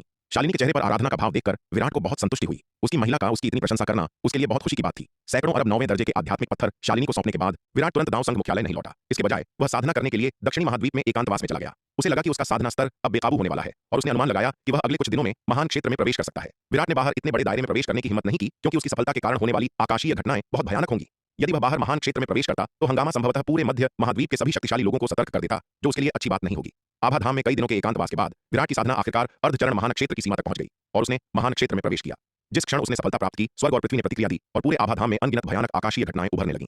महान दांव की गूंज से पैदा हुई अनगिनत अराजक ऊर्जाओं ने पूरे आभाधाम को भर दिया। आकाश में बैंगनी बिजली की विशाल लकीरें आसमान में दौड़ गईं। उनकी भयानक शक्ति ने स्थानिक दरारों को फाड़ दिया। हिंसक बवंडर गरजने लगे, पूरी दुनिया को निगलने की धमकी देने लगे। आकाश में लाल और नीले उग्र कमल खिल उठे जो अंततः धधकती आग के एक भयानक समुद्र में बदल गए। आकाश में अनगिनत तीखे तलवार के इरादे आपस में जुड़ गए जो पूरे आकाश को टुकड़ों में काटने के लिए तत्पर लग रहे थे। बिजली, बवंडर, आग की लपटों और तलवार के इरादों के ऊपर एक विशाल जीवंत ड्रैगन के आकार का प्रेत हवा में प्रकट हुआ। यह ड्रैगन के आकार का प्रेत करोड़ों मील तक फैला हुआ था, आकाश में लेटा हुआ था, अकल्पनीय भयानक ड्रैगन शक्ति का संचार कर रहा था। इन अनगिनत भयानक घटनाओं के दबाव में आभाधाम की स्थानिक बाधा लगातार कुचली जा रही थी, फिर अराजक ऊर्जा द्वारा ठीक की जा रही थी, केवल फिर से बिखरने के लिए और फिर से ठीक होने के लिए। टूटने और ठीक होने की इस निरंतर प्रक्रिया में आभाधाम का क्षेत्र बाहर की ओर विस्तारित हुआ। आकाश में यह अजीब घटना धीरे धीरे फैलने से पहले 3 दिन और 3 रात तक चली। विराट ने धीरे से अपनी आंखें खोलीं और उसके शरीर से एक अतुलनीय रूप से भयानक आभा फूट पड़ी। इस समय विराट पूरी तरह से महान क्षेत्र में प्रवेश कर चुका था। एक प्रमुख दायरे में इस सफलता ने उसकी दिव्य आत्मा, भौतिक शरीर और सच्चे सार को काफी बढ़ा दिया। अकेले उसके सच्चे सार की मात्रा और शोधन में 10 गुना से अधिक की वृद्धि हुई। दिव्य आत्मा की ताकत के मामले में वह एक अर्धचरण दिव्य विकास लोक विशेषज्ञ के बराबर के स्तर पर भी पहुंच गया। अपनी वर्तमान ताकत के साथ बिना किसी बाहरी सहायता के भी उसकी अपनी युद्ध शक्ति एक सामान्य शिखर आरोहण लोक विशेषज्ञ को टक्कर देने के लिए पर्याप्त में खींच लाती थी। क्योंकि विराट हमेशा अपनी साधना के पड़ावों को आभाधाम में ही पार करता था, इसलिए आभाधाम अब पूरी तरह से विराट के दाव संकल्प से जुड़कर उसका जन्मजात जादुई हथियार बन चुका था। यहाँ की हर घास और हर पेड़ में वह दाव समाहित था, जिसे विराट ने स्वयं अनुभव किया था। विशेष रूप से आभाधाम ने बहुत अधिक अनंत अराजकता ऊर्जा को सोख लिया था, जिससे यहाँ का साधना का वातावरण तलवार संप्रदाय के किसी भी अन्य स्थान से अनगिनत गुना बेहतर हो गया था। रिया को अक्सर नन्ही आभा द्वारा आभाधाम में खींच लिया जाता था। जब वह आभाधाम में साधना करती तो वहाँ की अराजक ऊर्जा को अवशोषित करने के कारण उसकी साधना की गति और मार्शल आर्ट्स की समझ में आश्चर्यजनक सुधार होता था। केवल कुछ चुनिंदा लोग जैसे रिया, वान्या, रूहानी और अनवी ही इस विशेष अधिकार का आनंद ले पाते थे। अन्य लोग साधना के लिए आभाधाम में प्रवेश नहीं कर सकते थे। विराट आमतौर पर दूसरों को वहां साधना करने की अनुमति नहीं देता था, क्योंकि आभाधाम की शक्ति को सोखना नन्ही आभा के लिए फायदेमंद नहीं था। हालांकि वह हर बार एक बड़े स्तर को पार करते समय आभाधाम को अपनी शक्ति बढ़ाने के लिए बड़ी मात्रा में ऊर्जा सोखने देता था, लेकिन विराट यह नहीं चाहता था कि दूसरों की साधना के कारण नन्ही आभा की शक्ति को नुकसान पहुंचे। रिया, वान्या, रूहानी और अनवी जैसे कुछ लोगों के लिए आभाधाम में साधना करना कोई बड़ी समस्या नहीं थी, लेकिन अगर अधिक लोग वहां प्रवेश करते तो नन्ही आभा की शक्ति का नुकसान स्पष्ट रूप से दिखाई देने लगता। विराट ने आभाधाम में कुछ समय और साधना की, अपने स्तर को स्थिर किया और फिर वहां से बाहर निकल आया। महान क्षेत्र में प्रवेश करने के बाद विराट तुरंत दाव संघ के मुख्यालय वापस नहीं गया, क्योंकि गिरीश के साथ तय किए गए व्यापार का समय नजदीक आ रहा था। इसलिए उसने पहले शून्य समाधि गुप्त क्षेत्र में प्रवेश करने और गिरीश को नागदंत चावल बेचने का फैसला किया। इसके अलावा वह इस अवसर का लाभ उठाकर शून्य समाधि गुप्त क्षेत्र के भीतर कुछ सील तोड़ना चाहता था, ताकि अनंत परम मीनार वहां मौजूद हड्डी दानव ऊर्जा को सोख सके और उसे ऊर्जा में बदलकर प्राचीन महाद्वीप से झरने का पानी ला सके। इससे हरित की रिकवरी में मदद मिलेगी और वह बार-बार किसी कर्ज वसूलने वाले की तरह विराट से तगादा नहीं करेगा। विराट ने पहले तैयारियां की, फिर खजाना विभाग से 10 अरब जिन नागदंत चावल निकाले। इसके बाद उसने एल्डर योगिता, एल्डर विदुषी और एल्डर नयना को बुलाया और उनके साथ शून्य समाधि गुप्त क्षेत्र में प्रवेश किया, जहां वे सम्राट स्तर की 13वीं मोहर की ओर उड़ चले। जब वे सम्राट स्तर की 13वीं मोहर पर पहुंचे तो गिरीश हमेशा की तरह पहले से ही उनका इंतजार कर रहा था। भाई विराट, आप आ गए। गिरीश ने खुशी भरे चेहरे के साथ विराट का स्वागत किया। हालांकि जब उसने देखा कि एल्डर योगिता के अलावा विराट के साथ 2 और दिव्य विकास लोक के विशेषज्ञ आए हैं, तो वह थोड़ा असहज महसूस करने लगा। भाई विराट का इरादा क्या है? क्या पिछली बार उसने बहुत सारे जादुई खजाने निकाल लिए थे, जिससे भाई विराट का मन डोल गया और वह उसे लूटने आ गए? वरना भाई विराट व्यापार करने के लिए अपने साथ 3-3 दिव्य विकास लोक के विशेषज्ञों को क्यों लाते? हालांकि वह एल्डर योगिता और अन्य 2 से एक स्तर ऊपर था, लेकिन यह अंतर एक ही प्रमुख दायरे के भीतर केवल एक छोटे स्तर का था, न कि दिव्य विकास लोक और आरोहण लोक के बीच की खाई जैसा। उसने खुद कुछ साल पहले ही दिव्य विकास लोक के मध्य चरण में प्रवेश किया था और उसे यकीन नहीं था कि वह 3 प्रारंभिक चरण के दिव्य विकास लोक विशेषज्ञों को हरा पाएगा, जिनकी पृष्ठभूमि अज्ञात थी। हालांकि गिरीश मन ही मन कुछ असहज महसूस कर रहा था, लेकिन उसने बाहर से शांत रहने का नाटक किया और गर्मजोशी से एल्डर विदुषी और एल्डर नयना से पूछा, और ये 2 साथी दांववादी कौन हैं? ओह भाई गिरीश, मैं परिचय कराता हूँ, ये दोनों भी मेरे संप्रदाय की वरिष्ठ बुजुर्ग हैं। विराट ने मुस्कुराते हुए दोनों पक्षों का परिचय कराया। एल्डर विदुषी, एल्डर नयना, ये भाई गिरीश हैं, जिनका जिक्र मैंने आपसे पहले किया था। मैं एल्डर विदुषी हूँ, साथी दांववादी गिरीश को मेरा नमस्कार। मैं एल्डर नयना हूँ, साथी दांववादी गिरीश को मेरा नमस्कार। ये सुनकर एल्डर विदुषी और एल्डर नयना ने तुरंत गिरीश के सामने सिर झुकाकर अभिवादन किया। मैं गिरीश हूँ, साथी दांववादियों, आपसे मिलकर बहुत खुशी हुई। गिरीश ने भी जल्दी से प्रत्युत्तर में सिर झुकाया। भाई गिरीश, पिछली बार के लेन देन में हमें जो 60 से अधिक जन्मजात जादुई खजाने मिले थे, वे हमारे संप्रदाय के लिए बहुत मददगार साबित हुए और हमें एक आपदा से बचने में मदद मिली। इसलिए हमारे संप्रदाय के बुजुर्ग आपके बहुत आभारी हैं। कुछ चर्चा के बाद बुजुर्गों ने अपना आभार व्यक्त करने के लिए इस बार आपको और 10 अरब जिन नागदंत चावल बेचने का फैसला किया है। विराट ने मुस्कुराते हुए गिरीश से कहा, अरे नहीं नहीं भाई, विराट के संप्रदाय की मदद कर पाना तो मेरे लिए सौभाग्य की बात है। यह हमारे शून्य समाधि महाद्वीप के लिए सम्मान की बात है।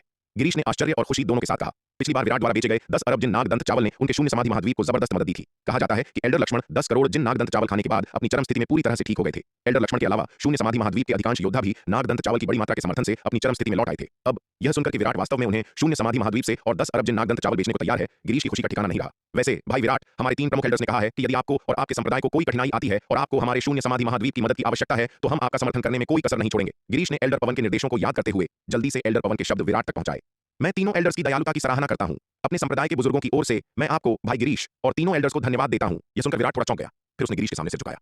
अरे नहीं नहीं भाई विराट, हमारे शून्य समाधि महाद्वीप के लिए बहुत मददगार रहे हैं। आपकी परेशानियों को हल करने में मदद करना तो हमारा कर्तव्य है। गिरीश ने विनम्रता से कहा। वैसे भाई गिरीश, क्या आप मुझे बता सकते हैं कि जिन 3 एल्डर्स का आपने उल्लेख किया है, उनकी ताकत कितनी है? विराट ने टटोलते हुए पूछा। ओह, यह कहना मुश्किल है। तीनों एल्डर्स अविश्वसनीय रूप से शक्तिशाली हैं। मेरे जैसा अदना सा व्यक्ति उनकी था नहीं ले सकता। गिरीश ने कुछ क्षण सोचने के बाद हिचकिचाते हुए कहा। विराट, एल्डर योगिता, एल्डर विदुषी और एल्डर नयना सभी उसकी बातों से हैरान रह गए। हे भगवान, क्या यह आदमी गंभीर था? उसके जैसा दिव्य विकास लोक का मध्य चरण का विशेषज्ञ शून्य समाधि महाद्वीप में एक अदना सा व्यक्ति माना जाता था। क्या वह सिर्फ उन्हें डराने की कोशिश कर रहा था या यह सच था? क्या मैं पूछ सकता हूं कि तीनों एल्डर्स किस स्तर पर हैं? विराट ने सावधानी से पूछा। ओह, यह तो मैं जानता हूं। अभी हमारे शून्य समाधि महाद्वीप में सर्वोच्च साधना स्तर एल्डर पवन का है, जो हमारे महाद्वीप के एकमात्र महाविपत्ति लोक विशेषज्ञ हैं। उनके बाद एल्डर शेखर और एल्डर लक्ष्मण हैं, जो हमारे महाद्वीप के केवल 2 बचे हुए अर्धचरण महाविपत्ति लोक विशेषज्ञ हैं। गिरीश ने कुछ नहीं छिपाया और साफ-साफ बता दिया। एल्डर पवन ने पहले ही कह दिया था कि भाई विराट के साथ अच्छा व्यवहार किया जाना चाहिए और उनके सभी अनुरोध पूरे किए जाने चाहिए। ऐसा इसलिए है क्योंकि भाई विराट का भाग्य पूरे शून्य समाधि महाद्वीप के अस्तित्व से जुड़ा हुआ है। गिरीश का अनुमान है कि अगर विराट शून्य समाधि महाद्वीप की दिव्य विकास लोक की सुंदरियों को भी अपने साथ ले जाना चाहे, तो एल्डर पवन बिना किसी हिचकिचाहट के सहमत हो जाएंगे। भाई विराट को तीनों एल्डर्स के साधना स्तर के बारे में बताना कोई बड़ी बात नहीं है। इसके अलावा गिरीश को लगता है कि जैसे जैसे शून्य समाधि महाद्वीप विराट के साथ अधिक बातचीत करेगा, विराट को देर सवेर इन बातों का पता चल ही जाएगा। इसे छिपाने के बजाय ईमानदार रहना बेहतर है, जिससे विराट की सद्भावना और विश्वास और बढ़ेगा। अगर विराट खुश हुआ तो वह उन्हें और भी नागदंत चावल बेच सकता है। इसके अलावा गिरीश वास्तव में अनिश्चित था कि विराट अपने साथ 3 दिव्य विकास लोक विशेषज्ञों को क्यों लाया है। एल्डर पवन और अन्य का उल्लेख करना भी एक प्रकार की धमकी थी, जिसका उद्देश्य विराट और एल्डर योगिता समेत तीनों दिव्य विकास लोक विशेषज्ञों को वास्तव में उसे लूटने से पहले 2 बार सोचने पर मजबूर करना था। गिरीश की बातें सुनकर विराट और एल्डर योगिता हैरान रह गए। हे भगवान, महाविपत्ति लोक विशेषज्ञ शून्य समाधि महाद्वीप में वास्तव में महाविपत्ति लोक के विशेषज्ञ मौजूद हैं। दरअसल विराट ने पहले भी शून्य समाधि महाद्वीप में महाविपत्ति लोक विशेषज्ञों के अस्तित्व पर संदेह किया था। आखिरकार उसे बैंगनी तलवार संप्रदाय के खंडहरों में काफी संख्या में महाविपत्ति लोक स्तर की साधना तकनीकें और मार्शल आर्ट्स मिली थीं। क्योंकि बैंगनी तलवार संप्रदाय के खंडहरों में इतनी उच्च स्तरीय साधना तकनीकें थीं, इसलिए शून्य समाधि महाद्वीप के इतिहास में महाविपत्ति लोक विशेषज्ञों का अस्तित्व संदेह से परे था। यही कारण था कि उसने हमेशा शून्य समाधि महाद्वीप के प्रति गहरी आशंका मन में रखी थी। लेकिन जब गिरीश ने अपनी जुबान से पुष्टि की कि शून्य समाधि महाद्वीप पर अभी भी महाविपत्ति लोक विशेषज्ञ मौजूद हैं, तो वह फिर भी हैरान रह गया। खबर सुनकर एल्डर योगिता, एल्डर विदुषी और एल्डर नयना के चेहरे भी पीले पड़ गए। ये खबर इतनी चौंकाने वाली थी कि वे शांत नहीं रह सके। वास्तव में वे विराट से भी अधिक हैरान थे। विराट को अक्सर उस हरे वस्त्र वाले लड़के द्वारा डींगे सुनने को मिलती रहती थीं, जो लगातार अनगिनत लोगों, अनगिनत जातियों की रैंकिंग और सच्चे मार्शल आर्ट्स की बातें करता रहता था। वह ऐसी बातों का कुछ हद तक आदी हो गया था और ऐसी चीजों के लिए उसकी सहनशीलता तीनों दिव्य विकास लोक विशेषज्ञों, एल्डर योगिता और अन्य से कहीं अधिक थी। उन्होंने अब तक जिस उच्चतम स्तर के बारे में सुना था, वह केवल दिव्य विकास लोक का शिखर था। जहां तक महाविपत्ति लोक की बात है, वह एक पौराणिक अस्तित्व था। क्या तियानवु महाद्वीप पर कभी ऐसा विशेषज्ञ प्रकट हुआ था? यह अज्ञात था। कम से कम अपने सीमित ज्ञान और अनुभव के साथ एल्डर योगिता और अन्य लोग रहस्यों को समझने से बहुत दूर थे। लेकिन अब उन्होंने सुना कि शून्य समाधि महाद्वीप में वास्तव में एक जीवित महाविपत्ति लोक विशेषज्ञ था। वे भला कैसे अत्यंत हैरान न होते। भाई गिरीश, जब आपके द्वारा बताए गए तीनों एल्डर्स अर्धचरण महाविपत्ति लोक और महाविपत्ति लोक के शीर्ष विशेषज्ञ हैं, तो वे सील किए गए हड्डी दानव वंश से क्यों नहीं निपटते? उन्हें अस्तित्व में क्यों रहने दिया जा रहा है? विराट ने खुद को संभाला और गिरीश से पूछा, भाई विराट, ऐसा नहीं है कि तीनों एल्डर्स निपटना नहीं चाहते, बल्कि वे मजबूर और शक्तिहीन हैं। गिरीश ने आह भरी और कहा, तीनों एल्डर्स को शून्य समाधि महाद्वीप की सबसे शक्तिशाली मुहर, अमर स्तर की मुहर को दबाए रखने की आवश्यकता है। वे अमर स्तर की मुहर को लापरवाही से छोड़ने की हिम्मत नहीं कर सकते। ऐसा न हो कि मुहर के नीचे बंद महाविपत्ति लोक का हड्डी दानव वंश मुहर तोड़कर भाग जाए। वह हमारे शून्य समाधि महाद्वीप के लिए एक बहुत बड़ी आपदा होगी। क्या अमर स्तर की मुहर में महाविपत्ति लोक के हड्डी दानव वंश के सदस्य कैद हैं? गिरीश की बातें सुनकर विराट ने एक और गहरी सांस ली और अत्यंत आश्चर्य से पूछा, बिल्कुल। इसके अलावा, जैसा कि मैंने भाई विराट को पहले बताया था, शून्य समाधि महाद्वीप की आध्यात्मिक ऊर्जा प्रदूषित हो चुकी है, जिससे हम अवशोषण के माध्यम से अपनी ऊर्जा की भरपाई नहीं कर सकते। शून्य समाधि महाद्वीप के योद्धा लंबे समय से भूखे मर रहे थे, बमुश्किल जीवन से चिपके हुए थे। हड्डी दानव वंश से निपटने की ताकत तो दूर की बात थी। सौभाग्य से भाई विराट ने पिछले कुछ वर्षों में हमें बड़ी मात्रा में नागदंत चावल बेचे हैं, जिससे हमारे शून्य समाधि महाद्वीप के योद्धाओं की जान बच गई और हमें मुहर के नीचे हड्डी दानव वंश को हराने की ताकत मिली। इसलिए भाई विराट हमारे शून्य समाधि महाद्वीप के महान उपकारक हैं। यदि भाई विराट को किसी भी चीज की आवश्यकता हो, तो बस एक बार कह दें और हमारे शून्य समाधि महाद्वीप के योद्धा आपके लिए बिना किसी हिचकिचाहट के आग और पानी में कूद पड़ेंगे। गिरीश ने ईमानदारी से कहा। ये शब्द विराट को खुश करने के लिए केवल खोखली चापलूसी नहीं थे, ये उसके दिल से निकले थे। शून्य समाधि महाद्वीप के लिए विराट की मदद बहुत बड़ी थी। यह कहा जा सकता है कि शून्य समाधि महाद्वीप के अनगिनत योद्धा केवल विराट की वजह से ही जीवित रह पाए थे। यह सुनकर एल्डर योगिता, एल्डर विदुषी और एल्डर नयना की आंखें चमक उठीं। यदि तलवार संप्रदाय और दिव्य पवन महल को शून्य समाधि महाद्वीप का पूर्ण समर्थन मिल जाता, जिसके पीछे एक महाविपत्ति लोक का विशेषज्ञ खड़ा है, तो क्या वे तियानवु महाद्वीप में सीना तान कर नहीं चल सकेंगे? उन्हें उकसाने की हिम्मत कौन करेगा? भाई गिरीश और शून्य समाधि महाद्वीप के बुजुर्ग अपनी ईमानदारी में वास्तव में भावुक करने वाले हैं। संयोग से हमारे संप्रदाय के बुजुर्गों को भी भाई गिरीश के साथ पिछले लेन-देन की वजह से 60 से अधिक जन्मजात जादुई खजाने मिले, जिससे हमारे संप्रदाय को एक बड़ी समस्या से उबरने में मदद मिली। इसलिए हमारे संप्रदाय के बुजुर्ग भाई गिरीश और शून्य समाधि महाद्वीप के बहुत आभारी हैं। जब मैं इस बार अंदर आया, तो मैंने विशेष रूप से एल्डर योगिता, एल्डर विदुषी और एल्डर नयना को साथ आने के लिए कहा, ताकि हम सील के भीतर हड्डी दानव वंश से निपटने में शून्य समाधि महाद्वीप की मदद कर सकें। गिरीश की बातें सुनने के बाद विराट ने गंभीरता से कहा, भाई विराट, क्या आप कह रहे हैं कि साथी दांववादी योगिता, विदुषी और नयना यहाँ हमारे शून्य समाधि महाद्वीप को हड्डी दानव वंश की मुहर को हल करने में मदद करने के लिए आए हैं? गिरीश ने आश्चर्य और खुशी दोनों के साथ पूछा। यह सही है, बिल्कुल। अपनी दोस्ती को गहरा करने के लिए हमें एक दूसरे की मदद करनी चाहिए, विराट ने मुस्कुराते हुए कहा। हालांकि हम शून्य समाधि महाद्वीप के बारे में ज्यादा नहीं जानते हैं। कृपया हमें विभिन्न मोहरों के स्थान बताएं, भाई गिरीश, ताकि हमें उन्हें एक एक करके खोजने की जरूरत न पड़े। ओह, अच्छा। भाई विराट और सभी साथी दांववादियों की दयालुता के लिए हम वास्तव में आभारी हैं। हालांकि यह मामला बहुत महत्वपूर्ण है, जो हमारे शून्य समाधि महाद्वीप के जीवन और मृत्यु से जुड़ा है। मैं अकेले यह निर्णय नहीं ले सकता, मुझे तीनों एल्डर्स से परामर्श करना होगा, गिरीश ने हिचकिचाते हुए कहा। कोई बात नहीं, यह सही है। भाई गिरीश, कृपया तीनों एल्डर्स से परामर्श करें, विराट ने हल्की मुस्कान के साथ कहा। समझने के लिए धन्यवाद भाई विराट, कृपया एक पल प्रतीक्षा करें। भाई विराट और साथी दांववादियों, गिरीश ने कुछ क्षमा प्रार्थी भाव से कहा। कृपया आगे बढ़ें भाई गिरीश, विराट ने उसे आगे बढ़ने का इशारा किया। गिरीश ने संकोच नहीं किया और तुरंत अपना संचार टोकन निकाला। एल्डर पवन सहित तीनों एल्डर्स से संपर्क किया और विराट की इच्छाओं को उन तक पहुंचाया। जल्द ही उसे एल्डर पवन से उत्तर मिला, जिसमें उसे विराट के अनुरोध को पूरा करने का निर्देश दिया गया और बार-बार आग्रह किया गया कि वह विराट और उसके समूह के साथ अच्छा व्यवहार करे और संबंधों को बिगड़ने न दे। भाई विराट, हमारे तीनों एल्डर्स सहमत हो गए हैं, गिरीश ने अत्यंत खुशी के साथ विराट से कहा। तीनों एल्डर्स हमारे शून्य समाधि महाद्वीप के लिए आपके द्वारा किए गए हर काम के लिए बहुत आभारी हैं और उन्होंने मुझे अपना आभार आप तक पहुंचाने के लिए कहा है। आप बहुत दयालु हैं एल्डर्स, एक दूसरे की मदद करना हमारा कर्तव्य है, विराट ने मुस्कुराते हुए कहा। बोलते समय विराट ने एक स्थानिक जादुई वस्तु निकाली और गिरीश को सौंपते हुए कहा, भाई गिरीश, इसमें 10 अरब जिन नागदंत चावल हैं और कीमत वही है जो पिछली बार थी। बहुत अच्छा, यह अद्भुत है। गिरीश ने उत्साहपूर्वक विराट से स्थानिक अंगूठी स्वीकार की और अपनी दिव्य चेतना से उसका निरीक्षण किया। उसने देखा कि अंदर नागदंत चावल पहाड़ की तरह ढेर लगे थे। हालांकि उसे विराट पर काफी भरोसा था, फिर भी इतने बड़े लेन-देन में उसे सतर्क रहना पड़ा। आखिरकार 10 अरब जिन नागदंत चावल में खरबों 9वें दर्जे के आध्यात्मिक पत्थरों की संपत्ति शामिल थी। इतनी बड़ी रकम उसकी अपनी निजी संपत्ति से कहीं अधिक थी। लेन-देन के लिए वह जो विभिन्न जादुई खजाने लाया था, वे सभी शून्य समाधि महाद्वीप के भंडार थे, जो उसे तीनों एल्डर्स द्वारा दिए गए थे। सामान का निरीक्षण करने के बाद गिरीश ने विराट के चुनने के लिए बड़ी संख्या में जादुई खजाने निकाले। अपने पिछले अनुभव से सीखते हुए विराट और एल्डर योगिता पहले से ही उच्च स्तरीय जादुई खजानों की चकाचौंध के आदी हो चुके थे, इसलिए उन्हें विशेष आश्चर्य नहीं हुआ। हालांकि एल्डर विदुषी और एल्डर नयना पहली बार इतने सारे उच्च स्तरीय जादुई खजाने देख रही थीं और वे इतनी बड़ी संख्या देखकर पूरी तरह से दंग रह गईं। इस बार विराट ने आंख बंद करके जन्मजात जादुई खजाने नहीं चुने। 30 से अधिक खजाने चुनने के बाद उसने बाकी को 9वें दर्जे के जादुई खजानों से बदल लिया। वर्तमान में तलवार संप्रदाय और दिव्य पवन महल में बहुत अधिक दिव्य विकास लोक विशेषज्ञ नहीं थे और 30 विषम जन्मजात जादुई खजाने उनकी जरूरतों को पूरा करने के लिए पर्याप्त से अधिक थे। हालांकि तलवार संप्रदाय और दिव्य पवन महल में 9वें दर्जे के जादुई खजानों की बहुत अधिक मांग थी। लेन-देन पूरा होने के बाद दोनों पक्ष खुश थे। गिरीश उच्च श्रेणी के जादुई खजानों को रखने ही वाला था कि उसने अचानक एल्डर विदुषी और एल्डर नयना को उन्हें इतनी ललचाई नजरों से देखते हुए पाया। गिरीश ने तुरंत मुस्कुराते हुए कहा, साथी दांववादी योगिता, विदुषी और नयना, यदि आपको कोई जादुई खजाना पसंद है तो आप प्रत्येक हमारे शून्य समाधि महाद्वीप की ओर से एक छोटे से उपहार के रूप में चुन सकती हैं। क्या यह वास्तव में सच है? एल्डर योगिता, एल्डर विदुषी और एल्डर नयना पहले तो चौंक गईं, फिर खुशी से झूम उठीं। बिल्कुल सच है। मैं गिरीश, आप तीनों के साथ ऐसी बात पर मजाक करने की हिम्मत कैसे कर सकता हूं? गिरीश ने मुस्कुराते हुए कहा। तो फिर हम संकोच नहीं करेंगे। यह सुनकर एल्डर योगिता, एल्डर विदुषी और एल्डर नयना ने खुशी-खुशी एक-एक आदिम जादुई हथियार चुन लिया। बेशक वे बहुत व्यवहार कुशल भी थीं। उन्होंने सबसे कीमती उच्च श्रेणी के आदिम जादुई हथियार नहीं चुने, बल्कि प्रत्येक ने एक निम्न श्रेणी का आदिम जादुई हथियार चुना। चूंकि गिरीश ने उनके प्रति इतनी ईमानदारी दिखाई थी, उन्हें पता होना चाहिए था कि इसकी सराहना कैसे करनी है। एक निम्न श्रेणी का जन्मजात जादुई हथियार हालांकि मूल्यवान था, लेकिन इन प्रारंभिक चरण के दिव्य विकास लोक विशेषज्ञों के लिए यह कोई असहनीय उपहार नहीं था। हालांकि एक उच्च श्रेणी का जन्मजात जादुई हथियार उनकी पहुंच से बहुत दूर था। यह देखकर गिरीश ने मन ही मन उनकी प्रशंसा की। भाई विराट के संप्रदाय के बुजुर्ग लोगों को संभालने में बहुत अच्छे थे। हालांकि वे थोड़े लालची थे, लेकिन वे अपनी इच्छाओं को नियंत्रित कर सकते थे और जानते थे कि कब रुकना है। ऐसे लोग साथ रहने लायक थे।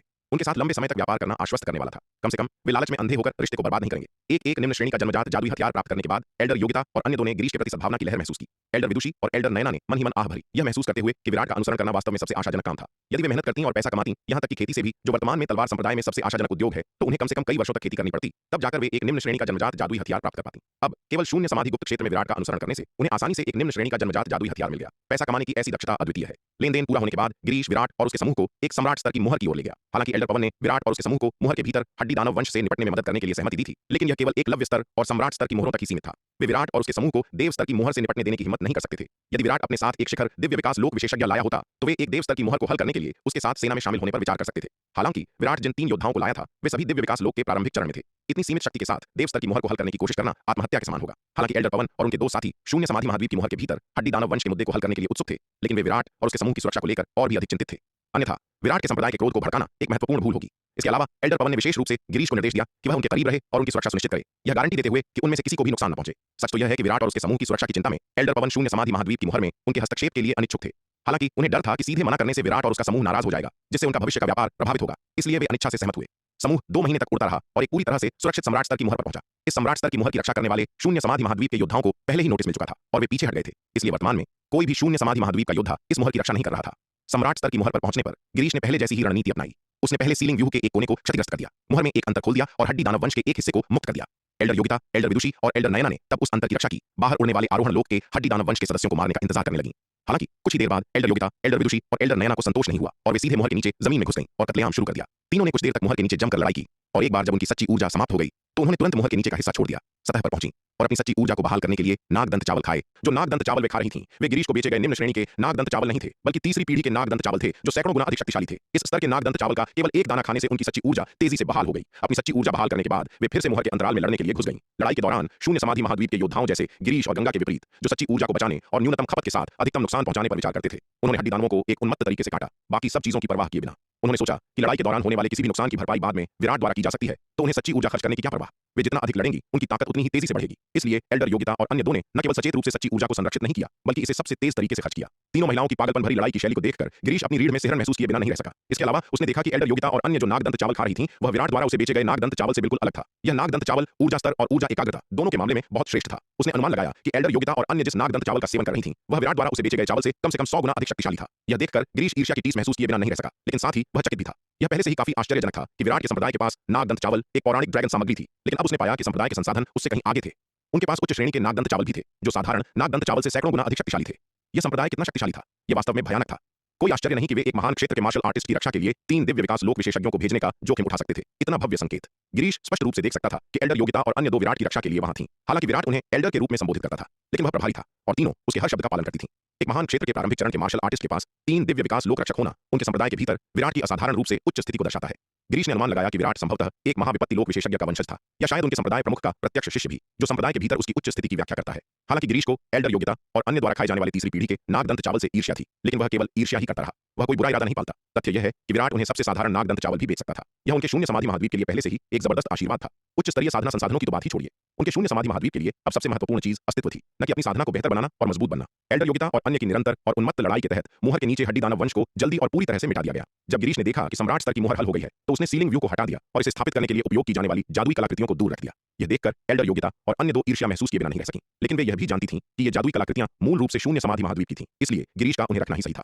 इन कलाकृतियों को दूर रखने के बाद गिरीश जमीन में अंतराल को सील करने के लिए एक साधारण सीलिंग व्यू स्थापित करना चाहता था, ताकि मोहर के तल पर मौजूद हड्डी दानव ऊर्जा बाहर न निकले और इस क्षेत्र की आध्यात्मिक ऊर्जा को और प्रदूषित न करे। हालांकि इसी समय विराट आगे बढ़ा, गिरीश की हरकतों को रोका और मुस्कुराते हुए कहा, भाई गिरीश, इतनी परेशानी की कोई आवश्यकता नहीं है। मुझे इस हड्डी दानव ऊर्जा को संभालने दें। आप इसे संभालेंगे? गिरीश चौंक गया और संदेहपूर्वक पूछा। बिल्कुल, मुझे इसे संभालने दें। विराट ने सिर हिलाया और कहा, तो फिर भाई विराट, आप इसे कैसे हल करने की योजना बना रहे हैं? गिरीश ने बड़ी जिज्ञासा के साथ पूछा। इस हड्डी दानव ऊर्जा को भूमिगत सील करने के अलावा क्या विराट के पास कोई बेहतर समाधान था? यह सरल है, बस इस हड्डी दानव ऊर्जा को इकट्ठा करें और फिर इसे शुद्ध करें। विराट ने कहा। इकट्ठा करें और इसे शुद्ध करें? गिरीश तुरंत हैरान रह गया। उसने अविश्वास के साथ विराट की ओर देखा और कहा, क्या ऐसा हो सकता है कि भाई विराट के पास हड्डी दानव ऊर्जा को शुद्ध करने का साधन है? हड्डी दानव ऊर्जा एक अत्यंत दुष्ट शक्ति है जिसमें भ्रष्ट करने की अविश्वसनीय रूप से शक्तिशाली क्षमता है। एक बार जब कोई इस हड्डी दानव ऊर्जा से दूषित हो जाता है तो उसके द्वारा दानव बनने की उच्च संभावना होती है। उस समय शून्य समाधि महाद्वीप की सभी शक्तिशाली हस्तियां इस अत्यंत दुष्ट हड्डी दानव ऊर्जा के सामने असहाय थीं। यह ठीक इसलिए था क्योंकि हड्डी दानव वंश ने इस भूमि की आध्यात्मिक ऊर्जा को भ्रष्ट करने के लिए अपनी हड्डी दानव ऊर्जा का उपयोग किया था कि शून्य समाधि महाद्वीप की लड़ाई उस समय विफलता में समाप्त हुई, जिससे यह इतनी दयनीय स्थिति में आ गया। यदि उनके पास हड्डी दानव ऊर्जा को हल करने का साधन होता तो शून्य समाधि महाद्वीप बहुत पहले ही वह लड़ाई जीत चुका होता। हालांकि यह बुरी शक्ति जिसने अनगिनत वर्षों से शून्य समाधि महाद्वीप को त्रस्त कर रखा था, अब विराट ने वास्तव में समाधान होने का दावा किया। गिरीश को यह अविश्वसनीय कैसे नहीं लगता? वास्तव में संयोग से मैंने एक व्यूह में महारत हासिल की है जो बुरी ताकतों को शुद्ध कर सकता है। मुझे लगता है कि यह इस हड्डी दानव ऊर्जा के खिलाफ बहुत प्रभावी होगा। विराट ने मुस्कुराते हुए कहा। भाई विराट, क्या यह सच है? गिरीश ने पूछा, अभी भी अविश्वास से देखते हुए। बस देखते रहिए भाई गिरीश, विराट ने हल्की मुस्कान के साथ कहा।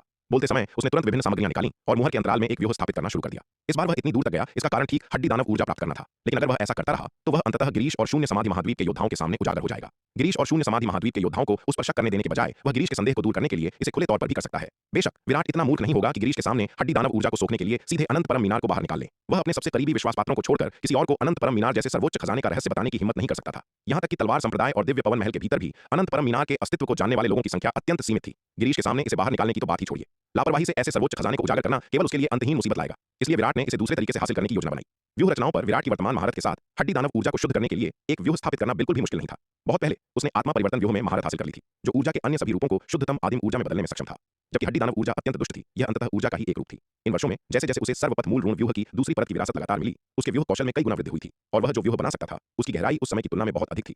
कुछ तैयारी के बाद विराट ने हड्डी दानव ऊर्जा को शुद्ध करने के लिए जल्दी से एक व्यूह स्थापित किया। विराट के नियंत्रण में व्यूह से एक जबरदस्त खिंचाव बल निकला जो पागलों की तरह मुहर के उद्घाटन के माध्यम से नीचे से हड्डी दानव ऊर्जा को खींचने लगा।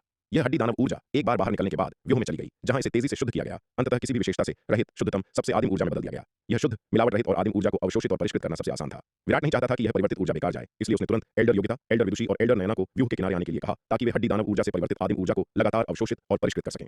सम्राट स्तर की मुहर के नीचे हड्डी दानव ऊर्जा एक उच्च स्तर की थी, इसलिए इससे उत्पन्न आदिम ऊर्जा भी बहुत उच्च स्तर की थी। इस परिवर्तित आदिम ऊर्जा का स्तर तीसरी पीढ़ी के नागदंत चावल जितना उच्च नहीं हो सकता था, लेकिन यह कम से कम पहली पीढ़ी की तुलना में बहुत उच्च गुणवत्ता वाला था। हालांकि एल्डर योगिता और अन्य दो तीसरी पीढ़ी के नागदंत चावल के साथ साधना करने की आदी थी और इस निम्न स्तरीय ऊर्जा को कुछ हिकारत से देखती थी, लेकिन उन्होंने ऐसा किया। वे व्यूह के किनारे पालथी मारकर बैठ गईं। परिवर्तन के बाद शुद्ध ऊर्जा को लगातार अवशोषित करने लगी। यह दृश्य देखकर गिरीश एक ही समय में हैरान और खुश हुआ। उसे विश्वास नहीं हो रहा था कि विराट के पास ऐसा कौशल, ऐसा अद्भुत व्यूह था। यह बिल्कुल अविश्वसनीय था। हड्डी दानव ऊर्जा जिसने अनगिनत वर्षों से उनके शून्य समाधि महाद्वीप को त्रस्त कर रखा था, उसे विराट ने आसानी से हल कर दिया था। गिरीश का उत्साह अकथनीय था। उसने एक गहरी सांस ली, खुद को शांत करने के लिए संघर्ष किया और कांपते हुए व्यूह के किनारे पहुंचा। परिवर्तित शुद्ध ऊर्जा को अवशोषित करने का प्रयास किया।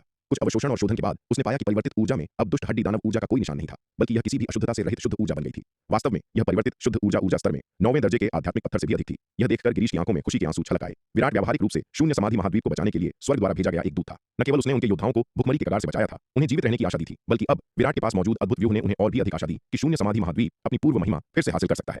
भाई विराट, क्या मैं आपसे एक एहसान मांग सकता हूं? गिरीश ने आशा और उत्साह से भरी आवाज में विराट से पूछा। भाई गिरीश, आप खुलकर बोल सकते हैं। हमारे मौजूदा रिश्ते को देखते हुए ऐसी औपचारिकताओं की कोई आवश्यकता नहीं है। विराट ने मुस्कुराते हुए उत्तर दिया। भाई विराट, क्या आप पूरे शून्य समाधि महाद्वीप की हड्डी दानव ऊर्जा को शुद्ध करने में मदद करने के लिए एक व्यूह स्थापित कर सकते हैं? गिरीश ने सावधानी से विराट की ओर देखते हुए पूछा। इस समय गिरीश की आंखें भावनाओं के जटिल मिश्रण से भरी थीं, उत्साह, आशा और घबराहट।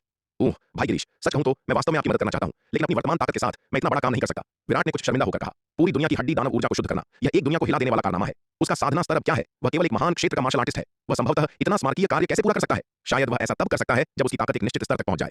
विराट की बातें सुनकर गिरीश के चेहरे पर निराशा की झलक दिखाई दी। यह सही है, भले ही भाई विराट अविश्वसनीय रूप से शक्तिशाली है, फिर भी वह केवल एक महान क्षेत्र के प्रारंभिक चरण के मार्शल आर्टिस्ट हैं। उनसे इतना बड़ा काम करने के लिए कहना वास्तव में बहुत ज्यादा मांगना है। हालांकि मैं पूरे शून्य समाधि महाद्वीप की हड्डी दानव ऊर्जा को शुद्ध नहीं कर सकता, लेकिन मैं प्रत्येक मुहर के भीतर हड्डी दानव ऊर्जा को शुद्ध करने में मदद कर सकता हूं। यह शून्य समाधि महाद्वीप की आध्यात्मिक ऊर्जा को उसकी मूल स्थिति में बहाल नहीं करेगा, लेकिन कम से कम यह हड्डी दानव ऊर्जा द्वारा और अधिक संदूषण को रोक सकता है और स्थिति को और बिगड़ने से बचा सकता है। विराट ने मुस्कुराते हुए कहा। उस स्थिति में हम इसे भाई विराट पर छोड़ देंगे। भाई विराट ने हमारे शून्य समाधि महाद्वीप के लिए इतना कुछ किया है, हम वास्तव में नहीं जानते कि आपको कैसे चुकाना है। गिरीश ने कृतज्ञतापूर्वक कहा। भाई गिरीश, इतना विनम्र होने की कोई आवश्यकता नहीं है। दानव जाति मानवता की आम दुश्मन है। हालांकि हम दो अलग अलग दुनिया से हैं, लेकिन हम अंततः साथी इंसान हैं। दानव जाति के आक्रमण का सामना करते हुए हमें एक दूसरे की मदद करनी चाहिए और मिलकर काम करना चाहिए, विराट ने कहा। चूंकि हरे वस्त्र वाले लड़के ने अक्सर उससे इस बात का उल्लेख किया था, विराट ने बहुत पहले ही यह विचार रोक दिया था कि दानव जाति मानवता की आम दुश्मन है। इसके अलावा इन वर्षों में उसने व्यक्तिगत रूप से दानवों द्वारा आक्रमण की गई दुनिया में मानवता के अत्यंत दुखद भाग्य को देखा था। नवधारा महाद्वीप पर पूरी मानव जाति को अंधकार दानवों द्वारा मिटा दिया गया था। शून्य समाधि महाद्वीप पर हालांकि आक्रमणकारी हड्डी दानवों को अंततः रोक दिया गया था, लेकिन पूरी मानव जाति लगभग समाप्त हो गई थी। उसने व्यक्तिगत रूप से दोनों दुनियाओं की तबाही देखी थी। शक्ति सिंधु महाद्वीप भी वर्तमान में दानवों से भारी खतरे का सामना कर रहा था, जिसमें अनगिनत मानव योद्धा अपने घरों और साथी मनुष्यों की रक्षा के लिए सीमाओं पर वीरतापूर्वक लड़ रहे थे और भारी नुकसान उठा रहे थे। विराट दानवों से बहुत घृणा करता था, इसलिए गिरीश से उसकी बातें पूरी तरह से विनम्रता नहीं थी। भाई विराट, मैं औपचारिकताओं में समय बर्बाद नहीं करूंगा और अपनी गहरी कृतज्ञता व्यक्त करूंगा। मुझे केवल एक ही बात कहनी है, आज से मेरा जीवन आपका है। भाई विराट, आपके जो भी आदेश होंगे मैं पालन करूंगा। मैं आपके लिए जाऊंगा। गिरीश ने विराट के सामने गहरा सिर झुकाया। उसका चेहरा ईमानदारी से भरा हुआ था। भाई गिरीश, आप मुझे शर्मिंदा कर रहे हैं। विराट ने जल्दी से उसे ऊपर उठाया। भाई विराट, यह हमारे शून्य समाधि महाद्वीप का नक्शा है। इस पर प्रत्येक मोहर का स्थान चिन्हित है। आप इस नक्शे का उपयोग करके प्रत्येक मोहर का स्थान आसानी से पा सकते हैं। आपके नागदंत चावल के समर्थन के लिए धन्यवाद। हमारे शून्य समाधि महाद्वीप पर योद्धाओं की ताकत काफी हद तक ठीक हो गई है। कई एकलव्य स्तर और सम्राट स्तर की मोहरों को पहले ही हल कर लिया गया है और वे भी इस नक्शे पर चिन्हित हैं। गिरीश ने अपना हाथ खोला, एक स्क्रॉल निकाला और उसे विराट को सौंप दिया। इस समय उसने विराट पर पूरी तरह से भरोसा किया, इसलिए उसने उसे शून्य समाधि महाद्वीप के सबसे महत्वपूर्ण रहस्य सौंप दिए। विराट ने स्क्रॉल लिया, उसे खोला और पाया कि इसमें एक बहुत बड़ा नक्शा था जिसमें हड्डी दानव वंश की मोहरों को बारीकी से चिन्हित किया गया था। इस नक्शे में न केवल इन मोहरों के सटीक स्थानों का विवरण था, बल्कि प्रत्येक मोहर की बारीकियों को भी स्पष्ट रूप से वर्णित किया गया था। इसमें सूचीबद्ध था कि कौन सी मोहरें एकलव्य स्तर की थीं, कौन सी सम्राट स्तर की, साथ ही देव स्तर और अमर स्तर की मोहरें, उनकी संख्या और यहाँ तक कि मोहरों की रक्षा करने वाले योद्धा भी। कुछ मोहरों के बगल में एक एक्स था जो दर्शाता है कि उन मोहरों के नीचे हड्डी दानवों से निपटा जा चुका था। विराट ने नक्शे पर देखा कि 100 से अधिक एकलव्य स्तर की मोहरों को हल कर लिया गया था और 1 दर्जन से अधिक सम्राट स्तर की मोहरों को। यह नक्शा उसके लिए बहुत महत्व रखता था क्योंकि प्रत्येक मोहर एक बड़ी रकम का प्रतिनिधित्व करती थी। हड्डी दानव ऊर्जा शून्य समाधि महाद्वीप के लिए एक बहुत बड़ी विपत्ति है, लेकिन विराट के लिए यह आध्यात्मिक पत्थरों का पहाड़ है और अनंत परम मीनार के लिए यह एक स्वादिष्ट दावत है। यदि अनंत परम मीनार सील की गई सभी हड्डी दानव ऊर्जा को सोख ले तो कौन जाने कि वह कितने सितारों को रोशन कर सकती है या प्राचीन महाद्वीप से कितना पानी ले जा सकती है। भाई गिरीश, धन्यवाद। विराट ने स्क्रॉल को दूर रखा और धन्यवाद में गिरीश के सामने सिर झुकाया। आप बहुत दयालु हैं, आप बहुत दयालु हैं, मुझे आपको धन्यवाद देना चाहिए। गिरीश ने जवाब में बार-बार हाथ हिलाए। वह रुका, विराट की ओर देखा और गंभीरता से कहा, भाई विराट, मैंने आपको नक्शा दिया है और अब आप शून्य समाधि महाद्वीप में हड्डी दानव वंश की मोहरों के स्थानों को जानते हैं। आप आगे किस मोहर से निपटने के लिए चुनते हैं यह आप पर निर्भर है। हालांकि मैं अभी भी आपको याद दिलाना चाहता हूं भाई विराट कि आप एकलव्य स्तर और सम्राट स्तर की मोहरों के बीच चयन कर सकते हैं, लेकिन भाई विराट, कृपया देव स्तर की मोहरों पर हमला करने के बारे में सोचें भी नहीं। किसी भी दुर्घटना से बचने के लिए उनके करीब न जाना ही सबसे अच्छा है। आपका क्या मतलब है भाई गिरीश? विराट ने कुछ हैरान होकर पूछा। सबसे पहले, देव स्तर की मोहर के भीतर सील किए गए हड्डी दानव सभी दिव्य विकास लोक के हड्डी दानव हैं। कुछ ऐसा नहीं जिसे भाई विराट और साथी दांववादी योग्यता अकेले संभाल सकें। दूसरा, देव स्तर की मोहर की रक्षा करने वाले योद्धाओं में शिखर दिव्य विकास लोक विशेषज्ञ शामिल हैं। हालांकि ये संरक्षक हमारे शून्य समाधि महाद्वीप के नायक हैं, लेकिन वे बहुत अधिक प्रलोभन से ललचा सकते हैं और अनुचित विचार रख सकते हैं। भाई विराट की सुरक्षा के लिए सबसे अच्छा है यदि आप देव स्तर की मोहर के पास न जाएं। गिरीश ने गंभीरता से कहा। हाँ, मैं समझ गया। याद दिलाने के लिए धन्यवाद भाई गिरीश। यह सुनकर विराट का दिल थोड़ा बैठ गया और उसने फिर से गिरीश को धन्यवाद देने के लिए हाथ जोड़ दिए। वास्तव में शून्य समाधि महाद्वीप के सभी मार्शल आर्टिस्ट गिरीश की तरह नहीं है, जो बिना किसी गुप्त उद्देश्य के उसके नागदंत चावल के साथ व्यापार करने के लिए संतुष्ट हैं। यदि शून्य समाधि महाद्वीप के अन्य मार्शल आर्टिस्ट उससे मिलते तो वे बहुत संभवतः कार्रवाई कर सकते थे। एल्डर योग्यता और अन्य दो की ताकत के साथ वे शिखर दिव्य विकास लोक विशेषज्ञ के खिलाफ शक्तिहीन होने की संभावना रखते थे। भाई विराट, आप बहुत दयालु हैं, ये मुझे करना चाहिए। भाई विराट, मुझे जो कहना था वह कह दिया है, इसलिए अब मैं विदा लूंगा और रिपोर्ट करने के लिए इस नागदंत चावल को वापस ले लूंगा। मामले को समझाने के बाद गिरीश ने विराट को सलाम करने के लिए अपने हाथ जोड़े और विदा ली। हाँ भाई गिरीश, अपना ख्याल रखना। हम सम्राट स्तर की 13वीं मोहर पर फिर मिलेंगे और समय अब से 1 साल बाद ही रहेगा। विराट ने मुस्कुराते हुए सलाम लौटाया। ठीक है, तो यह तय हो गया। भाई विराट, साथी दांववादी योग्यता, साथी दांववादी विदुषी, साथी दांववादी नैना, अलविदा। गिरीश ने मुड़ने और जाने से पहले फिर से सभी को अलविदा कहा। गिरीश की गायब होती आकृति को देखते हुए एल्डर योग्यता ने विराट की ओर देखने के लिए मुड़ी और कुछ संदेह के साथ पूछा, विराट, इस आदमी का क्या मतलब है? उसने हमें नक्शा दिया लेकिन हमारे साथ नहीं आया। क्या उसे डर नहीं है कि उन मोहरों को तोड़ने के बाद हम सीलिंग व्यू स्थापित करने के लिए उपयोग किए जाने वाले जादुई खजाने भी ले लेंगे? क्योंकि भाई गिरीश ऐसा कर रहे हैं, वह स्पष्ट रूप से हमें सीलिंग व्यू स्थापित करने के लिए उपयोग किए जाने वाले उन जादुई खजानों को देने की कोशिश कर रहे हैं। विराट ने मुस्कुराते हुए कहा। विराट स्वाभाविक रूप से गिरीश के इरादों को देख सकता था और इस मामले से यह देखा जा सकता था कि गिरीश वास्तव में उसे अपना मानता था। तो क्या इसका मतलब यह नहीं है कि हम आगे एक बड़ी संपत्ति बनाने जा रहे हैं? यह सुनकर एल्डर योग्यता की आंखें तुरंत चमक उठीं। प्रत्येक मोहर अपने सीलिंग व्यू के साथ 3600 जादुई खजानों से बनी है, जो सभी कम से कम 9वें दर्जे के हैं। यदि वे इन सभी सीलिंग व्यू खजानों को नष्ट कर देते तो वे एक बड़ी संपत्ति बना लेते। नहीं, क्योंकि भाई गिरीश इतने ईमानदार हैं, हमें स्वाभाविक रूप से इसे चुकाना चाहिए। चलो उन मोहरों पर सीलिंग व्यू स्थापित करने के लिए उपयोग किए जाने वाले जादुई खजानों को न छुएं। विराट ने सिर हिलाया और कहा, जबकि वह वास्तव में लालची था। एक सज्जन पैसे से प्यार करता है, लेकिन वह इसे नैतिक रूप से प्राप्त करता है। उसके आचरण और कार्यों में सिद्धांत थे। वह गौयू जैसे कमीनों की संपत्ति आसानी से चुरा सकता था, लेकिन अब वह इन सीलिंग व्यू पर मौजूद जादुई खजानों को नहीं छू सकता था। चूंकि गिरीश ने उसके साथ इतनी ईमानदारी से व्यवहार किया था, वह स्वाभाविक रूप से गिरीश की ईमानदारी और विश्वास को धोखा नहीं दे सकता था। शून्य समाधि महाद्वीप पर मोहर तोड़ने में मदद करने की पेशकश करने का उसका कारण पूरी तरह से उन मोहरों के नीचे हड्डी दानव ऊर्जा और राक्षसी कलाकृतियों के लिए था, न कि सीलिंग व्यू स्थापित करने के लिए उपयोग किए जाने वाले जादुई खजानों के लिए। गिरीश द्वारा उसे दिए गए शून्य समाधि महाद्वीप के नक्शे के साथ वह उन मोहरों से हड्डी दानव ऊर्जा को सोखने के लिए इसका उपयोग कर सकता था, जिन्हें शून्य समाधि महाद्वीप ने पहले ही तोड़ दिया था। जहां तक उन मोहरों की बात है जिन्हें अभी तक तोड़ा नहीं गया था, विराट ने फिलहाल उन्हें छूने की योजना नहीं बनाई थी। शून्य समाधि महाद्वीप पर वर्तमान स्थिति को देखते हुए नागदंत चावल की अपनी आपूर्ति के साथ वे उन मोहरों को खुद तोड़ने में पूरी तरह से सक्षम थे और उसे हस्तक्षेप करने की आवश्यकता नहीं थी। जहां तक जादुई खजाने प्राप्त करने की बात है, वह बस उन्हें नागदंत चावल के लिए शून्य समाधि महाद्वीप के साथ विनिमय कर सकता था। वैध व्यापार के माध्यम से अर्जित धन स्वीकार करना उसे पूरी तरह से उचित और सही लगा। ओह ठीक है, एल्डर योगिता ने खारिज करते हुए कहा। विराट के शब्दों को सुनकर उदासीनता से अपने होंठ सिकोड़ लिए। जब तक वह विराट का अनुसरण करती, उसे साधना संसाधनों की कमी के बारे में चिंता करने की जरूरत नहीं थी, चाहे वह संपत्ति बनाए या न बनाए। एल्डर योगिता के लिए यह बहुत कम चिंता का विषय था। इसके बाद एल्डर योगिता, एल्डर विदुषी और एल्डर नयना ने मोहर के अंतराल की रक्षा की, जबकि हड्डी दानव ऊर्जा से परिवर्तित शुद्ध ऊर्जा को अवशोषित और परिष्कृत किया। इस बीच विराट मोहर की गहराइयों में घुस गया, अनंत परम मीनार को पुनः प्राप्त किया और मोहर के नीचे हड्डी दानव ऊर्जा को पागलों की तरह सोखना शुरू कर दिया। विराट ने पहले अनंत परम मीनार को इस हड्डी दानव ऊर्जा को सोखने दिया, जिससे अनंत परम मीनार के दूसरे स्तर का 42वां तारा रोशन हुआ। फिर उसने विशाल कछुए और शार्दूल को प्राचीन महाद्वीप में पानी लाने के लिए भेजा। 42वें तारे को रोशन करने के बाद हर बार प्राचीन महाद्वीप से अधिक पानी लाया जा सकता था, जिससे टेलीपोर्टेशन की संख्या कम हो गई और ऊर्जा की बचत हुई। जितना अधिक टेलीपोर्टेशन, उतनी अधिक ऊर्जा की खपत। उदाहरण के लिए 10 मील के दायरे में पानी को 2 अलग-अलग यात्राओं में ले जाने से एक ही निरंतर टेलीपोर्टेशन की तुलना में अधिक ऊर्जा की खपत होगी, क्योंकि टेलीपोर्टेशन व्यूह सक्रिय होने के क्षण में ऊर्जा की एक महत्वपूर्ण मात्रा का उपभोग करते हैं। विशेष रूप से प्राचीन महाद्वीप और शक्ति सिंधु महाद्वीप के बीच की विशाल दूरी को देखते हुए प्रत्येक टेलीपोर्टेशन के साथ खपत होने वाली ऊर्जा आश्चर्यजनक है।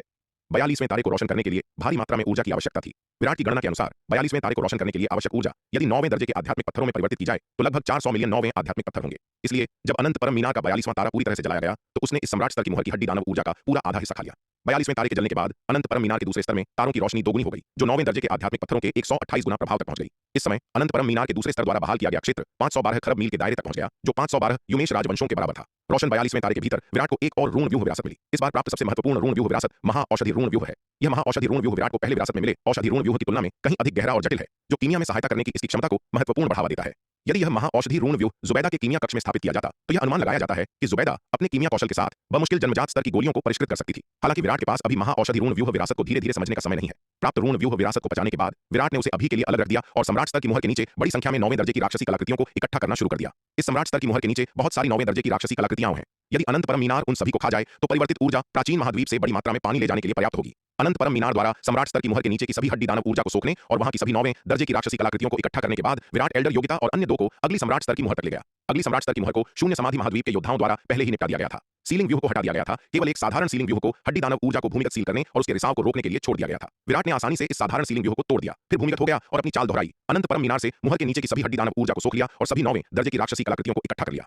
लगातार 2 सम्राट स्तर की मुहरों से हड्डी दानव ऊर्जा को सोखने के बाद अनंत परम मीनार द्वारा परिवर्तित ऊर्जा ने शार्दुल और विशाल कछुए को प्राचीन महाद्वीप से बड़ी मात्रा में झरने का पानी ले जाने की अनुमति दी। उन्होंने कई बड़ी मछलियां भी पकड़ी। प्राचीन महाद्वीप के झरने के पानी की इतनी मात्रा के साथ उनके पास फिलहाल के लिए पर्याप्त था, इसलिए विराट और एल्डर योगिता ने शून्य समाधि महाद्वीप छोड़ दिया और दक्षिणी महाद्वीप लौट आए। आखिरकार तीनों दिव्य विकास लोक विशेषज्ञ थीं। एक समूह के रूप में एक साथ यात्रा करना उन्हें बहुत विशिष्ट बना देगा। भले ही विराट ने जानबूझकर देव स्तर की मोहरों और उन सम्राट स्तर की मोहरों से परहेज किया जिन्हें हल नहीं किया गया था, लेकिन वहां बहुत लंबे समय तक रहने से अनिवार्य रूप से शून्य समाधि महाद्वीप के अन्य दिव्य विकास लोक योद्धाओं को उनकी उपस्थिति के बारे में पता चल जाएगा। गिरीश के पहले के शब्दों ने विराट को बहुत सावधान कर दिया था। शून्य समाधि महाद्वीप के योद्धा हड्डी दानव वंश के खिलाफ अपनी लड़ाई में एकजुट थे, लेकिन इसका मतलब यह नहीं था कि हर कोई एक अच्छा व्यक्ति था। शक्ति सिंधु महाद्वीप के मध्य महाद्वीप दांव संघ की तरह वे आत्मसमर्पण करने वाले योद्धा युद्ध समर्थक गुट द्वारा दबाव डाले जाने पर हालांकि अनिच्छा से दानव सेना से लड़ने के लिए अग्रिम पंक्ति में जाते हैं। इसका मतलब यह नहीं है कि वे अच्छे हैं। चाहे आप कहीं भी हों, ऐसे कचरे की कभी कमी नहीं होती। इसलिए सुरक्षा की खातिर 2 सम्राट स्तर की मोहरों को सोखने के बाद विराट एल्डर योगिता और अन्य 2 के साथ जल्दी ही पीछे हट गया। अगली बार जब वह मोहरों के भीतर हड्डी दानव ऊर्जा को सोखने के लिए शून्य समाधि महाद्वीप में प्रवेश करना चाहेगा तो वह अकेला जा सकता था। एल्डर योगिता और अन्य को लाने की कोई आवश्यकता नहीं थी। एकमात्र प्रारंभिक चरण के ब्रह्म ज्ञान क्षेत्र योद्धा के रूप में भले ही वह शून्य समाधि महाद्वीप के योद्धाओं के करीब हो, वह उनका ध्यान आकर्ष। आखिरकार एक दिव्य विकास लोक विशेषज्ञ के रूप में कौन एकमात्र प्रारंभिक चरण के ब्रह्म ज्ञान क्षेत्र के कीड़े पर ध्यान देगा? केवल जब उनके समान स्तर का कोई विशेषज्ञ उनकी धारणा में दिखाई देगा तभी वे नोटिस करेंगे। प्राचीन महाद्वीप के झरनों से इतना पानी मिलने से नीले वस्त्र वाले लड़के ने इधर उधर कूदना बंद कर दिया। विराट द्वारा पीटे जाने के बाद से वह बहुत अधिक आज्ञाकारी हो गया था। इसके अलावा प्राचीन महाद्वीप के झरने के पानी की भारी मात्रा उसे दोगुना मुआवजा देने के लिए पर्याप्त से अधिक थी। इस पानी को इतना सोखने के बाद वह न केवल ठाकुर परिवार के योद्धाओं के साथ लड़ाई से पहले की स्थिति में पूरी तरह से ठीक हो जाएगा, बल्कि वह उच्च स्तर तक भी पहुंच जाएगा। दक्षिणी महाद्वीप लौटने पर विराट ने महाऔषधि व्यूह का अध्ययन करने में कई महीने बिताए और इसके सबसे बुनियादी गठन में महारत हासिल की। फिर उसने जुबैदा के कीमिया कक्ष का दौरा किया, उसे उसकी कीमिया जरूरतों के लिए प्राचीन महाद्वीप के झरने का पानी बड़ी मात्रा में दिया। उसने उसकी सहायता के लिए एक महाऔषधि व्यूह भी स्थापित किया। व्यूह के शक्तिशाली प्रभावों का परीक्षण करने के बाद जुबैदा बहुत खुश हुई। अपनी खुशी में उसने विराट को और भी अधिक पुरस्कृत किया। इस बार विराट 3 दिन और 3 रात तक उसके साथ प्रेम के सागर में डूबा रहा और अंत में जब वह कीमिया कक्ष से निकला तो उसके पैर कांप रहे थे। अपने निवास पर लौटने के बाद विराट ने अपनी ताकत वापस पाने के लिए कई दिनों तक आराम किया।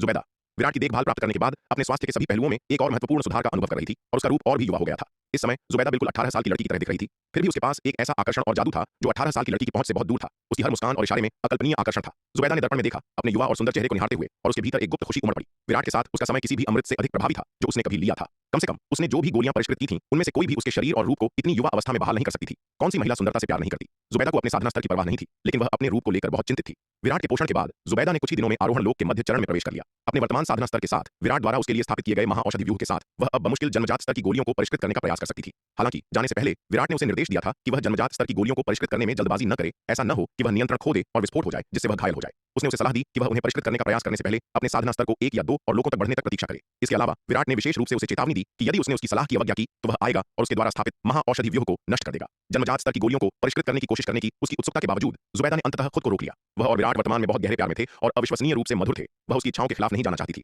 विराट को नाराज करने से उसे बहुत नुकसान होगा। अपनी साधना में काफी वृद्धि और विराट द्वारा स्थापित महाऔषधि व्यूह की सहायता से जुबैदा जन्मजात स्तर से नीचे की किसी भी गोली को आसानी और कौशल के साथ परिष्कृत कर सकती थी। नवधारा महाद्वीप जय युग संप्रदाय के खंडहर आकाश में अजीब घटनाएं धीरे धीरे गायब हो गईं और एल्डर गार्गी जय युग संप्रदाय की मुख्य छोटी से उभरी जहां वह एकांतवास में थी। उनकी शक्तिशाली आभा स्पष्ट रूप से संकेत दे रही थी कि उन्होंने दिव्य विकास लोक में सफलतापूर्वक प्रवेश कर लिया था। एल्डर गार्गी को उनके एकांतवास से उभरते हुए देखकर महारानी रेणुका, एल्डर योगिता, एल्डर विदुषी और एल्डर नयना सभी उन्हें बधाई देने के लिए आगे बढ़ी। बधाई हो एल्डर गार्गी, एल्डर गार्गी, बधाई हो। एल्डर गार्गी ने दिव्य विकास लोक में प्रवेश कर लिया है और हमारे दिव्य पवन महल को एक और दिव्य विकास लोक विशेषज्ञ मिल गया है। हे मैंने कभी नहीं सोचा था कि एक दिन हमारे दिव्य पवन महल में पूरे 5 दिव्य विकास लोक विशेषज्ञ होंगे। हमारे दिव्य पवन महल की वर्तमान ताकत के साथ रत्न भंडार संप्रदाय भी शायद ही हमारी तुलना कर सके। हमारा दिव्य पवन महल अब वास्तव में 5 प्रमुख संप्रदायों का मुखिया है। महिलाओं का एक समूह एक साथ इकट्ठा हुआ, उत्साहपूर्वक एक दूसरे के सामने डींगे मार रहा था। एल्डर गार्गी के दिव्य विकास लोक में प्रवेश करने की खबर तेजी से पूरे दिव्य पवन महल में फैल गई। इस खबर ने पूरे महल में भारी हंगामा मचा दिया। एल्डर योगिता, एल्डर विदुषी और एल्डर नयना के दिव्य विकास लोक में प्रवेश करने से जो झटका लगा था वह एल्डर गार्गी की तुलना में बहुत कम आश्चर्यजनक था। ऐसा इसलिए था क्योंकि एल्डर योगिता, एल्डर विदुषी और एल्डर नयना अभी भी अपेक्षाकृत युवा थीं। यहां तक कि सबसे बुजुर्ग एल्डर नयना भी एल्डर गार्गी जो कि दिव्य पवन महल की एक कुलमाता थी की तुलना में अविश्वसनीय रूप से युवा थीं। चाहे एल्डर नयना कितनी भी बूढ़ी क्यों न हो, वह अभी भी पिछली दिव्य पवन महल स्वामी महारानी रेणुका की गुरु की पीढ़ी की थी। लेकिन एल्डर गार्गी महाबुजुर्ग तन्वी, जो कि दिव्य पवन महल की सुप्रीम एल्डर थी, की पीढ़ी की थी, जिससे वह महल में सबसे पुरानी और सबसे वरिष्ठ कुलमाता बन गई। एल्डर गार्गी की उम्र के किसी व्यक्ति के लिए उनकी मार्शल आर्ट्स क्षमता लगभग समाप्त हो चुकी थी। अर्धचरण दिव्य विकास लोक में उनकी सफलता को कई लोगों द्वारा उनके मार्शल आर्ट्स पथ के अंत के रूप में देखा गया था। जिस बात ने सभी को हैरान कर दिया वह यह थी कि एल्डर गार्गी जैसी बूढ़ी महिला भी दिव्य विकास लोक में प्रवेश कर सकती थी, जो वास्तव में अविश्वसनीय था। एल्डर गार्गी के दिव्य विकास लोक में प्रवेश करने का मतलब न केवल उनकी ताकत में उल्लेखनीय वृद्धि थी, बल्कि उनके जीवन काल में भी काफी वृद्धि थी। प्रवेश करने से पहले एल्डर गार्गी की उम्र अर्धचरण दिव्य विकास लोक योद्धाओं के बीच काफी अधिक मानी जाती थी। हालांकि प्रवेश करने के बाद वह अन्य दिव्य विकास लोक योद्धाओं की तुलना में बहुत छोटी दिखाई दी। बेशक वह सूर्यवीर और महारानी रेणुका जैसी अद्वितीय प्रतिभाओं से तुलना नहीं कर सकती थी, जिन्होंने 1000 साल से भी कम समय तक साधना की थी। लेकिन शक्ति सिंधु महाद्वीप के अन्य दिव्य विकास लोक विशेषज्ञों की तुलना में उनकी उम्र निश्चित रूप से बूढ़ी नहीं मानी जाती थी। अपनी वर्तमान उम्र में भले ही वह आगे न बढ़ सकें और दिव्य विकास लोक के प्रारंभिक चरण में ही रहें, वह आसानी से 10 लाख वर्षों तक जीवित रह सकती है। इसलिए एल्डर गार्गी के दिव्य विकास लोक में प्रवेश करने का महत्व दिव्य पवन महल के कई बुजुर्ग पूर्वजों के लिए बहुत बड़ा था। जब यह खबर दिव्य पवन महल की सुप्रीम एल्डर महाबुजुर्ग तन्वी के कानों तक पहुंची तो वह अब बैठी नहीं रह सकी। पहले उन्हें इतना घमंड होता कि वह महारानी रेणुका से विनती नहीं करती, लेकिन इस खबर ने उन्हें प्रेरित किया। इज्जत चाहे कितनी भी महत्वपूर्ण क्यों न हो, जीवन काल की तुलना नहीं कर सकती। अपनी वर्तमान स्थिति में यदि वह दिव्य विकास लोक में प्रवेश नहीं कर पाती तो संभवतः उनके पास ज्यादा साल नहीं बचे थे। इसके अलावा वह जितनी देर करती उनकी जीवन शक्ति उतनी ही कम होती जाती और दिव्य विकास लोक में प्रवेश करने की उनकी आशा उतनी ही क्षीण होती जाती। इसलिए एल्डर गार्गी के दिव्य विकास लोक में प्रवेश करने की खबर सुनते ही महाबुजुर्ग तन्वी तुरंत दक्षिणी महाद्वीप की ओर भागी और महारानी रेणुका के निवास पर पहुंची। सुप्रीम एल्डर, आप यहाँ किस लिए आई हैं? महारानी रेणुका ने महाबुजुर्ग तन्वी को देखते हुए उदासीनता से पूछा। उनके मन में महाबुजुर्ग तन्वी के प्रति कोई सद्भावना नहीं थी। यदि महाबुजुर्ग तन्वी ने एल्डर कात्यायनी का समर्थन नहीं किया होता तो दिव्य पवन महल में उनकी स्थिति इतनी कठिन नहीं होती। हालांकि उनकी ताकत काफी बढ़ गई थी और उन्होंने दिव्य पवन महल पर पूरी तरह से नियंत्रण कर लिया था, जिससे उन्हें बाद में महाबुजुर्ग तन्वी से बदला लेने से रोका गया। लेकिन वह निश्चित रूप से उनके साथ दयालुता से पेश नहीं आएंगी। महाबुजुर्ग तन्वी ने महारानी रेणुका की ओर देखा और अगले ही पल उन्होंने अपने घुटने मोड़ दिए और धम्म से महारानी रेणुका के सामने घुटने टेक दिए। रोते बिलखते हुए कहा, महारानी, मैं एक बार बहकावे में आ गई थी और मैंने आपके साथ बहुत ज्यादती की। आप मुझे जो भी सजा देंगी मैं स्वेच्छा से स्वीकार करूंगी। हालांकि अपने पूरे जीवन में भले ही मैंने दिव्य पवन महल के लिए महान योगदान न दिया हो, लेकिन मैंने हमेशा लगन से इसकी रक्षा की है। इन सैकड़ों हजारों वर्षों में बिना किसी योग्यता के भी मैंने निश्चित रूप से कड़ी मेहनत की है। मैं आपसे विनती करती हूँ महारानी, मुझे एक मौका दें। दिव्य पवन महल की रक्षा करने के मेरे सैकड़ों हजारों वर्षों के लिए। यह देखकर महारानी रेणुका तुरंत खड़ी हो गई। उनके चेहरे का रंग बदल गया। उन्हें वास्तव में उम्मीद नहीं थी कि घमंडी और अभिमानी सुप्रीम एल्डर तन्वी एक दिन इतनी विनम्र होंगी और यहाँ तक कि उनके सामने घुटने टेक देंगी। Elder Gargi, elder Nayana, elder Vidushi और एल्डर योगिता सभी यह दृश्य देखकर तुरंत खड़ी हो गई। अब बैठे रहने की हिम्मत नहीं कर रही थी। आखिरकार महाबुजुर्ग तन्वी दिव्य पवन महल की सबसे वरिष्ठ सदस्य थी। हालांकि उनकी ताकत महाबुजुर्ग तन्वी से कहीं अधिक थी, लेकिन वह फिर भी उनकी बुजुर्ग थी। यहाँ तक कि एल्डर गार्गी, जो महाबुजुर्ग तन्वी की ही पीढ़ी की थी, फिर भी उनकी वरिष्ठ बहन थी। इसलिए वे महाबुजुर्ग तन्वी के घुटने टेकने पर बैठी नहीं रह सकती थी। महारानी, यह शायद हमें सुप्रीम एल्डर को एक मौका देना चाहिए। हालांकि सुप्रीम एल्डर के पिछले कार्य अनुचित थे, लेकिन उन्होंने अंततः सैकड़ों हजारों वर्षों तक दिव्य पवन महल की रक्षा की है। बीती बातों को भूल जाइए। इन सैकड़ों हजारों वर्षों में सुप्रीम एल्डर ने वास्तव में दिव्य पवन महल के लिए बहुत बड़ा योगदान दिया है। महाबुजुर्ग तन्वी की दयनीय स्थिति को अपने सामने घुटने टेकते हुए देखकर सभी को दया आ गई और उन्होंने महारानी रेणुका से विनती की। सच कहूं तो उनसे असहमत होने के अलावा महाबुजुर्ग तन्वी ने पहले दिव्य पवन महल को नुकसान पहुंचाने के लिए कुछ नहीं किया था। महारानी रेणुका को जिन विभिन्न दबावों का सामना करना पड़ा था, वे मुख्य रूप से एल्डर कात्यायनी द्वारा उन्हें परेशान करने के लिए महाबुजुर्ग तन्वी के प्रभाव का उपयोग करने के कारण थे। इसलिए जबकि महाबुजुर्ग तन्वी ने गलतियां की होंगी, वे बड़ी नहीं थीं।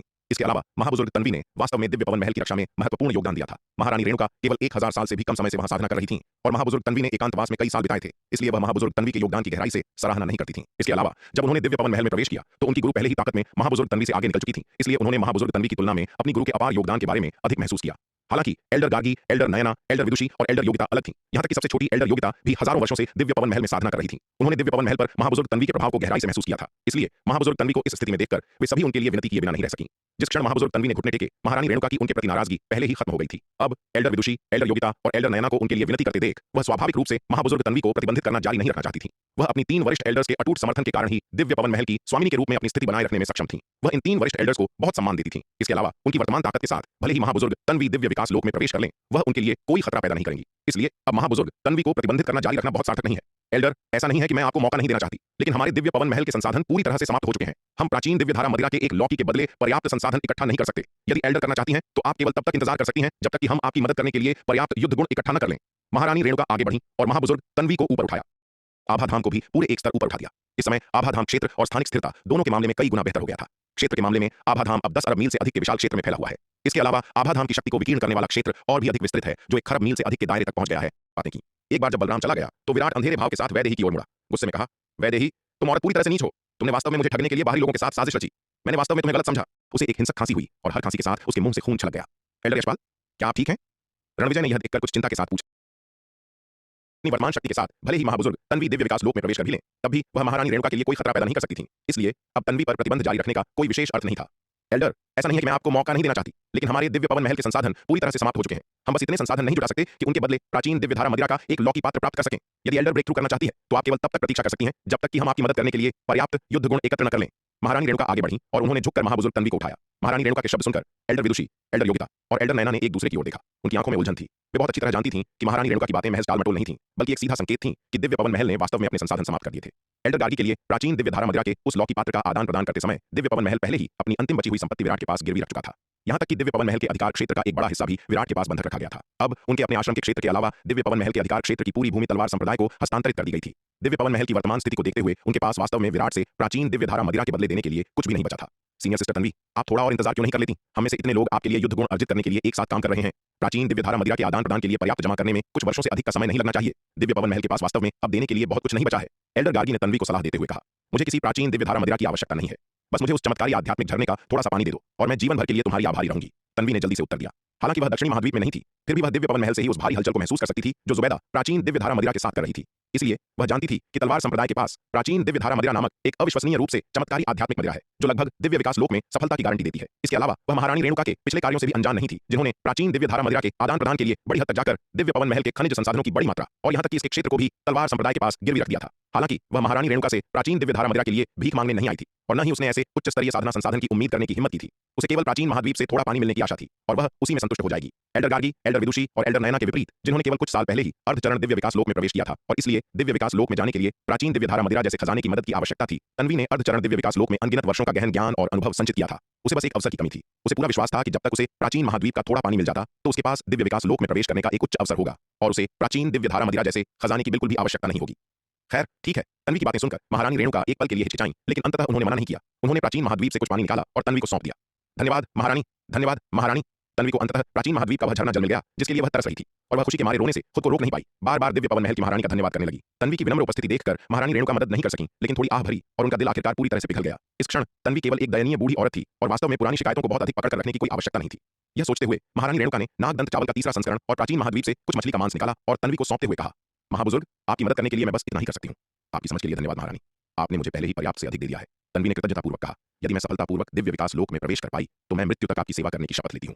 महाबुजुर्ग, इसकी कोई आवश्यकता नहीं है। यदि आप दिव्य विकास लोक में प्रवेश कर सकती हैं तो मैं केवल यही आशा करती हूँ कि आप दिव्य पवन महल के प्रति अपने मूल इरादों पर कायम रहेंगी और इसकी रक्षा करना जारी रखेंगी। मेरे लिए इतना ही काफी होगा।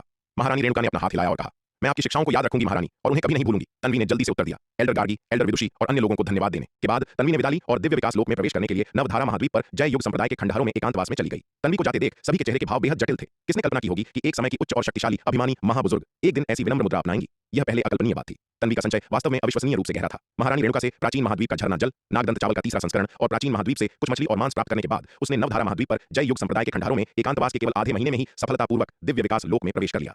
उस समय से दिव्य पवन महल को एक और दिव्य विकास लोक विशेषज्ञ मिल गया, जिससे दिव्य विकास लोक विशेषज्ञों की कुल संख्या 6 हो गई। तन्वी की सफलता के बाद उसने एक बार फिर दिव्य पवन महल के भीतर एक अविश्वसनीय रूप से उत्साहजनक लहर पैदा कर दी। तन्वी और एल्डर गार्गी, दो सबसे बुजुर्ग पूर्वजों की सफलता ने दिव्य पवन महल में सभी को दिव्य विकास लोक में प्रवेश करने की आशा दी। आखिरकार जब तन्वी और एल्डर गार्गी, इतनी अधिक उम्र की दो महिलाएं, दिव्य विकास लोक में प्रवेश करने में सक्षम थीं, तो उनसे बहुत कम उम्र के योद्धाओं के लिए दिव्य विकास लोक में प्रवेश करना और भी कम आश्चर्य की बात थी। दिव्य विकास लोक में प्रवेश करने के बाद तन्वी अपने पूर्व अहंकार पर वापस नहीं लौटी, बल्कि एक विनम्र रवैया बनाए रखा। वह गहराई से समझती थी कि केवल महारानी रेणुका पर भरोसा करके ही वह अपनी मार्शल आर्ट्स यात्रा में आगे बढ़ सकती है। इसके अलावा दिव्य विकास लोक में प्रवेश करने के बाद भी उसकी शक्ति अभी भी महारानी रेणुका और अन्य लोगों की तुलना में काफी कम थी। महारानी रेणुका और एल्डर योगिता दोनों ने 10 साल पहले ही दिव्य विकास लोक में प्रवेश कर लिया था और उनकी शक्ति उसके जैसे नवपदोन्नत दिव्य विकास लोक योद्धा से कहीं अधिक थी। इसके अलावा महारानी रेणुका के पास एक मध्यम श्रेणी का जन्मजात तलवार जादुई हथियार था, जिससे उनकी शक्ति और भी भयानक हो गई थी। उसके जैसे नवपदोन्नत दिव्य विकास लोक योद्धा की तो बात ही छोड़िए, दाव संघ के एल्डर फणीश्वर जैसा एल्डर भी महारानी रेणुका का मुकाबला नहीं कर सकता। इसलिए एक दिव्य विकास लोक विशेषज्ञ बनने के बाद भी तन्वी अभी भी बहुत कम प्रोफाइल बनाए रखती है। दिव्य विकास लोक में प्रवेश करने के बाद तन्वी एकांत साधना के लिए दिव्य पवन महल में अपनी पर्वत चोटी पर नहीं लौटी। इसके बजाय उसने नवधारा महाद्वीप में उपजाऊ भूमि का एक बड़ा टुकड़ा तैयार किया और लगन से खेती करना शुरू कर दिया। तलवार संप्रदाय के वर्तमान वातावरण में दिव्य विकास लोक में प्रवेश करने के बाद भी उसके पास आदर्श थे। वह दिव्य विकास लोक में और भी ऊंचा जाना चाहती थी और एक आदिम जादुई हथियार के आदान प्रदान की आशा करती थी, और यह सब हासिल करने का उसके पास एकमात्र तरीका नवधारा महाद्वीप में नागदंत चावल की लगन से खेती करना था। आखिरकार वह नवधारा महाद्वीप में नागदंत चावल की खेती करने वाली एकमात्र दिव्य विकास लोक योद्धा नहीं थी। एल्डर गार्गी, एल्डर विदुषी और एल्डर नयना भी नवधारा महाद्वीप में लगन से खेती कर रही थी। दिव्य पवन महल के भीतर एल्डर कात्यायनी की गुफा में जब यह खबर आई कि तन्वी ने महारानी से विनती की थी और उसे क्षमादान मिल गया था, साथ ही ऐसे संसाधन भी जिनसे तन्वी सफलतापूर्वक दिव्य विकास लोक में प्रवेश कर पाई, तो एल्डर कात्यायनी सदमे, क्रोध और भय से भर गई। उसे तन्वी से नफरत थी। दिव्य पवन महल की एक सम्मानित महाबुजुर्ग उस छोटी डायन महारानी रेणुका के सामने झुक गई और उसे चिंता थी कि दिव्य विकास लोक में प्रवेश करने के बाद तन्वी महारानी रेणुका के प्रति वफादारी दिखाने के लिए उसे मार सकती है। कुछ समय के लिए एल्डर कात्यायनी अपनी गुफा में बेचैन और चिंतित थी। लगातार डरती रही कि किसी दिन कोई उसकी जान लेने आ जाएगा। भयभीत होकर वह दिव्य पवन महल से भागना चाहती थी, लेकिन तन्वी ने उस पर कारावास का आदेश लगा दिया था, जिससे उसे संप्रदाय छोड़ने से मना कर दिया गया था। वह संप्रदाय की सीमाओं के भीतर स्वतंत्र रूप से घूम सकती थी, लेकिन अगर उसने जाने की कोशिश की तो उसे विशेष रूप से उसकी रखवाली के लिए नियुक्त एल्डर्स द्वारा रोक दिया जाएगा। दिव्य पवन महल अब अविश्वसनीय रूप से शक्तिशाली है, जिसमें अकेले 2000 से अधिक शिखर आरोहण लोक विशेषज्ञ हैं। वह जो कभी दिव्य पवन महल की अभिमानी महाबुजुर्ग थी, अब पूरी तरह से तुच्छ है। दिव्य पवन महल द्वारा भेजा गया कोई भी एल्डर शक्ति के मामले में उसे आसानी से कुचल सकता है। यहाँ तक कि वह नीच सेविका एल्डर शांति भी अब शिखर आरोहण लोक में प्रवेश कर चुकी है। वह सेविका जिसे वह कभी नीची नजर से देखती थी, अब उसे आसानी से हराने की शक्ति रखती है। जैसे जैसे समय बीतता है और दिव्य पवन महल मजबूत होता जाता है, एल्डर कात्यायनी के लिए यह और अधिक कष्टदायक होता जाता है। दिव्य पवन महल में हर दिन एक युग जैसा लगता है। सच तो यह है कि जबकि दिव्य पवन महल उसे अपने क्षेत्र को छोड़ने से मना करता है, यह दूसरों को उससे मिलने से नहीं रोकता है। यदि वे चाहें तो उसके शिष्य अभी भी उससे मिलने आ सकते हैं। दुर्भाग्य से उसके अपने व्यक्तिगत शिष्य उसकी तरह ही सभी स्वार्थी और कठोर थे। अब जब वह मुसीबत में थी तो उन सभी ने प्लेग की तरह उससे परहेज किया। किसी भी कीमत पर उससे सभी संबंध तोड़ना चाहते थे। वे भला उससे मिलने कैसे आ सकते थे? यहाँ तक कि उसकी सबसे प्रिय वरिष्ठ शिष्या उर्मिला अब उससे बचती थी। उसने बहुत पहले ही महारानी रेणुका का पक्ष ले लिया था। शुरू में उर्मिला और अन्य लोगों ने अभी भी अपने गुरु के लिए कुछ विचार दिखाया, लेकिन जब उन्होंने दिव्य पवन महल की उन शिष्याओं को देखा जिनकी मार्शल आर्ट्स प्रतिभा उनसे बहुत कम थी, लगातार साधना में उनसे आगे निकल रही थी और तलवार संप्रदाय के अविश्वसनीय रूप से शक्तिशाली साधना संसाधनों के घातक प्रलोभन के तहत तेजी से प्रगति कर रही थी, तो उर्मिला और अन्य लोग लंबे समय तक टिक नहीं पाए और उन्होंने उसे पूरी तरह से धोखा दे दिया। सच कहा जाए तो जो लोग अब एल्डर कात्यायनी से छुटकारा पाना चाहते थे, वे महारानी रेणुका या एल्डर विदुषी नहीं थी जो उसकी पूर्व विरोधी थी, बल्कि एल्डर कात्यायनी की अपनी करीबी शिष्याएं थीं। केवल जब एल्डर कात्यायनी नश्वर दुनिया से गायब हो जाएगी, तभी दिव्य पवन महल के एल्डर और शिष्याएं धीरे धीरे अतीत को भूल पाएंगे। जब तक एल्डर कात्यायनी मौजूद है, वह लगातार शिष्याओं को उन अभिमानी और दबंग चीजों की याद दिलाती रहेगी जो इन महिलाओं ने की थी। हालांकि चूंकि महारानी रेणुका और एल्डर विदुषी ने कोई बयान नहीं दिया है, इसलिए एल्डर कात्यायनी के वंश की प्रत्यक्ष शिष्याएं उतावलेपन से काम करने या उस पर लापरवाही से हमला करने की हिम्मत नहीं करती। अन्यथा यदि वे महारानी रेणुका को क्रोधित करती हैं, तो उनका अंत अच्छा नहीं होगा। पूर्व महाबुजुर्ग के वंश की इन प्रत्यक्ष शिष्याओं ने उर्मिला के नेतृत्व में अब तलवार संप्रदाय के पहचान टोकन प्राप्त कर लिए हैं और तलवार संप्रदाय की योगदान और विनिमय प्रणाली में एकीकृत हो गई है। कुछ मार्शल कलाकारों ने जिनकी प्रतिभा उत्कृष्ट थी, जैसे कि उर्मिला, ने तलवार संप्रदाय के अविश्वसनीय रूप से शक्तिशाली संसाधनों के समर्थन से अपनी साधना में तेजी से प्रगति की है। उसने अब आरोहण लोक के मध्य चरण को पार कर लिया है और अब लगभग एल्डर कात्यायनी के समान स्तर पर है। इसके अलावा क्योंकि उन्होंने तलवार संप्रदाय के साधना संसाधनों का उपयोग किया, उनके द्वारा परिष्कृत सच्चा सार अधिक संघनित था, जिससे उनकी युद्ध शक्ति उसी स्तर के मार्शल कलाकारों की तुलना में कहीं अधिक मजबूत हो गई। इसलिए एल्डर कात्यायनी की कुछ शिष्याओं जैसे कि उर्मिला ने वास्तव में शक्ति में एल्डर कात्यायनी को पीछे छोड़ दिया था। यदि महारानी रेणुका एल्डर कात्यायनी को मारने का थोड़ा सा भी इरादा दिखाती, तो एल्डर कात्यायनी की अपनी शिष्याएं उसे इस धरती से मिटा देती बिना महारानी को उंगली उठाए। एल्डर कात्यायनी स्वाभाविक रूप से इस सबसे अवगत थी। यही कारण था कि वह अब ऐसी पीड़ा में जी रही थी, लगातार चिंता से भरी हुई और महसूस कर रही थी कि हर दिन एक युग है। उसे लगा कि महारानी रेणुका, वह छोटी डायन, न तो उसे मार रही है और न ही उसे जाने दे रही है। अपना बदला लेने के लिए, उसे मानसिक रूप से प्रताड़ित करने के लिए ऐसा कर रही है। इस दिन जब एल्डर कात्यायनी चिंता से भरी हुई थी, अचानक गुफा से एक आकृति धीरे धीरे उभरी। कौन? एल्डर कात्यायनी ने तेजी से अपना सिर घुमाया, आकृति को देखते हुए और जोर से चिल्लाई, एल्डर, मैं हूं। वह आकृति एल्डर कात्यायनी की ओर चलती रही, अपना चेहरा उजागर करते हुए। अवंतिका, तुम हो?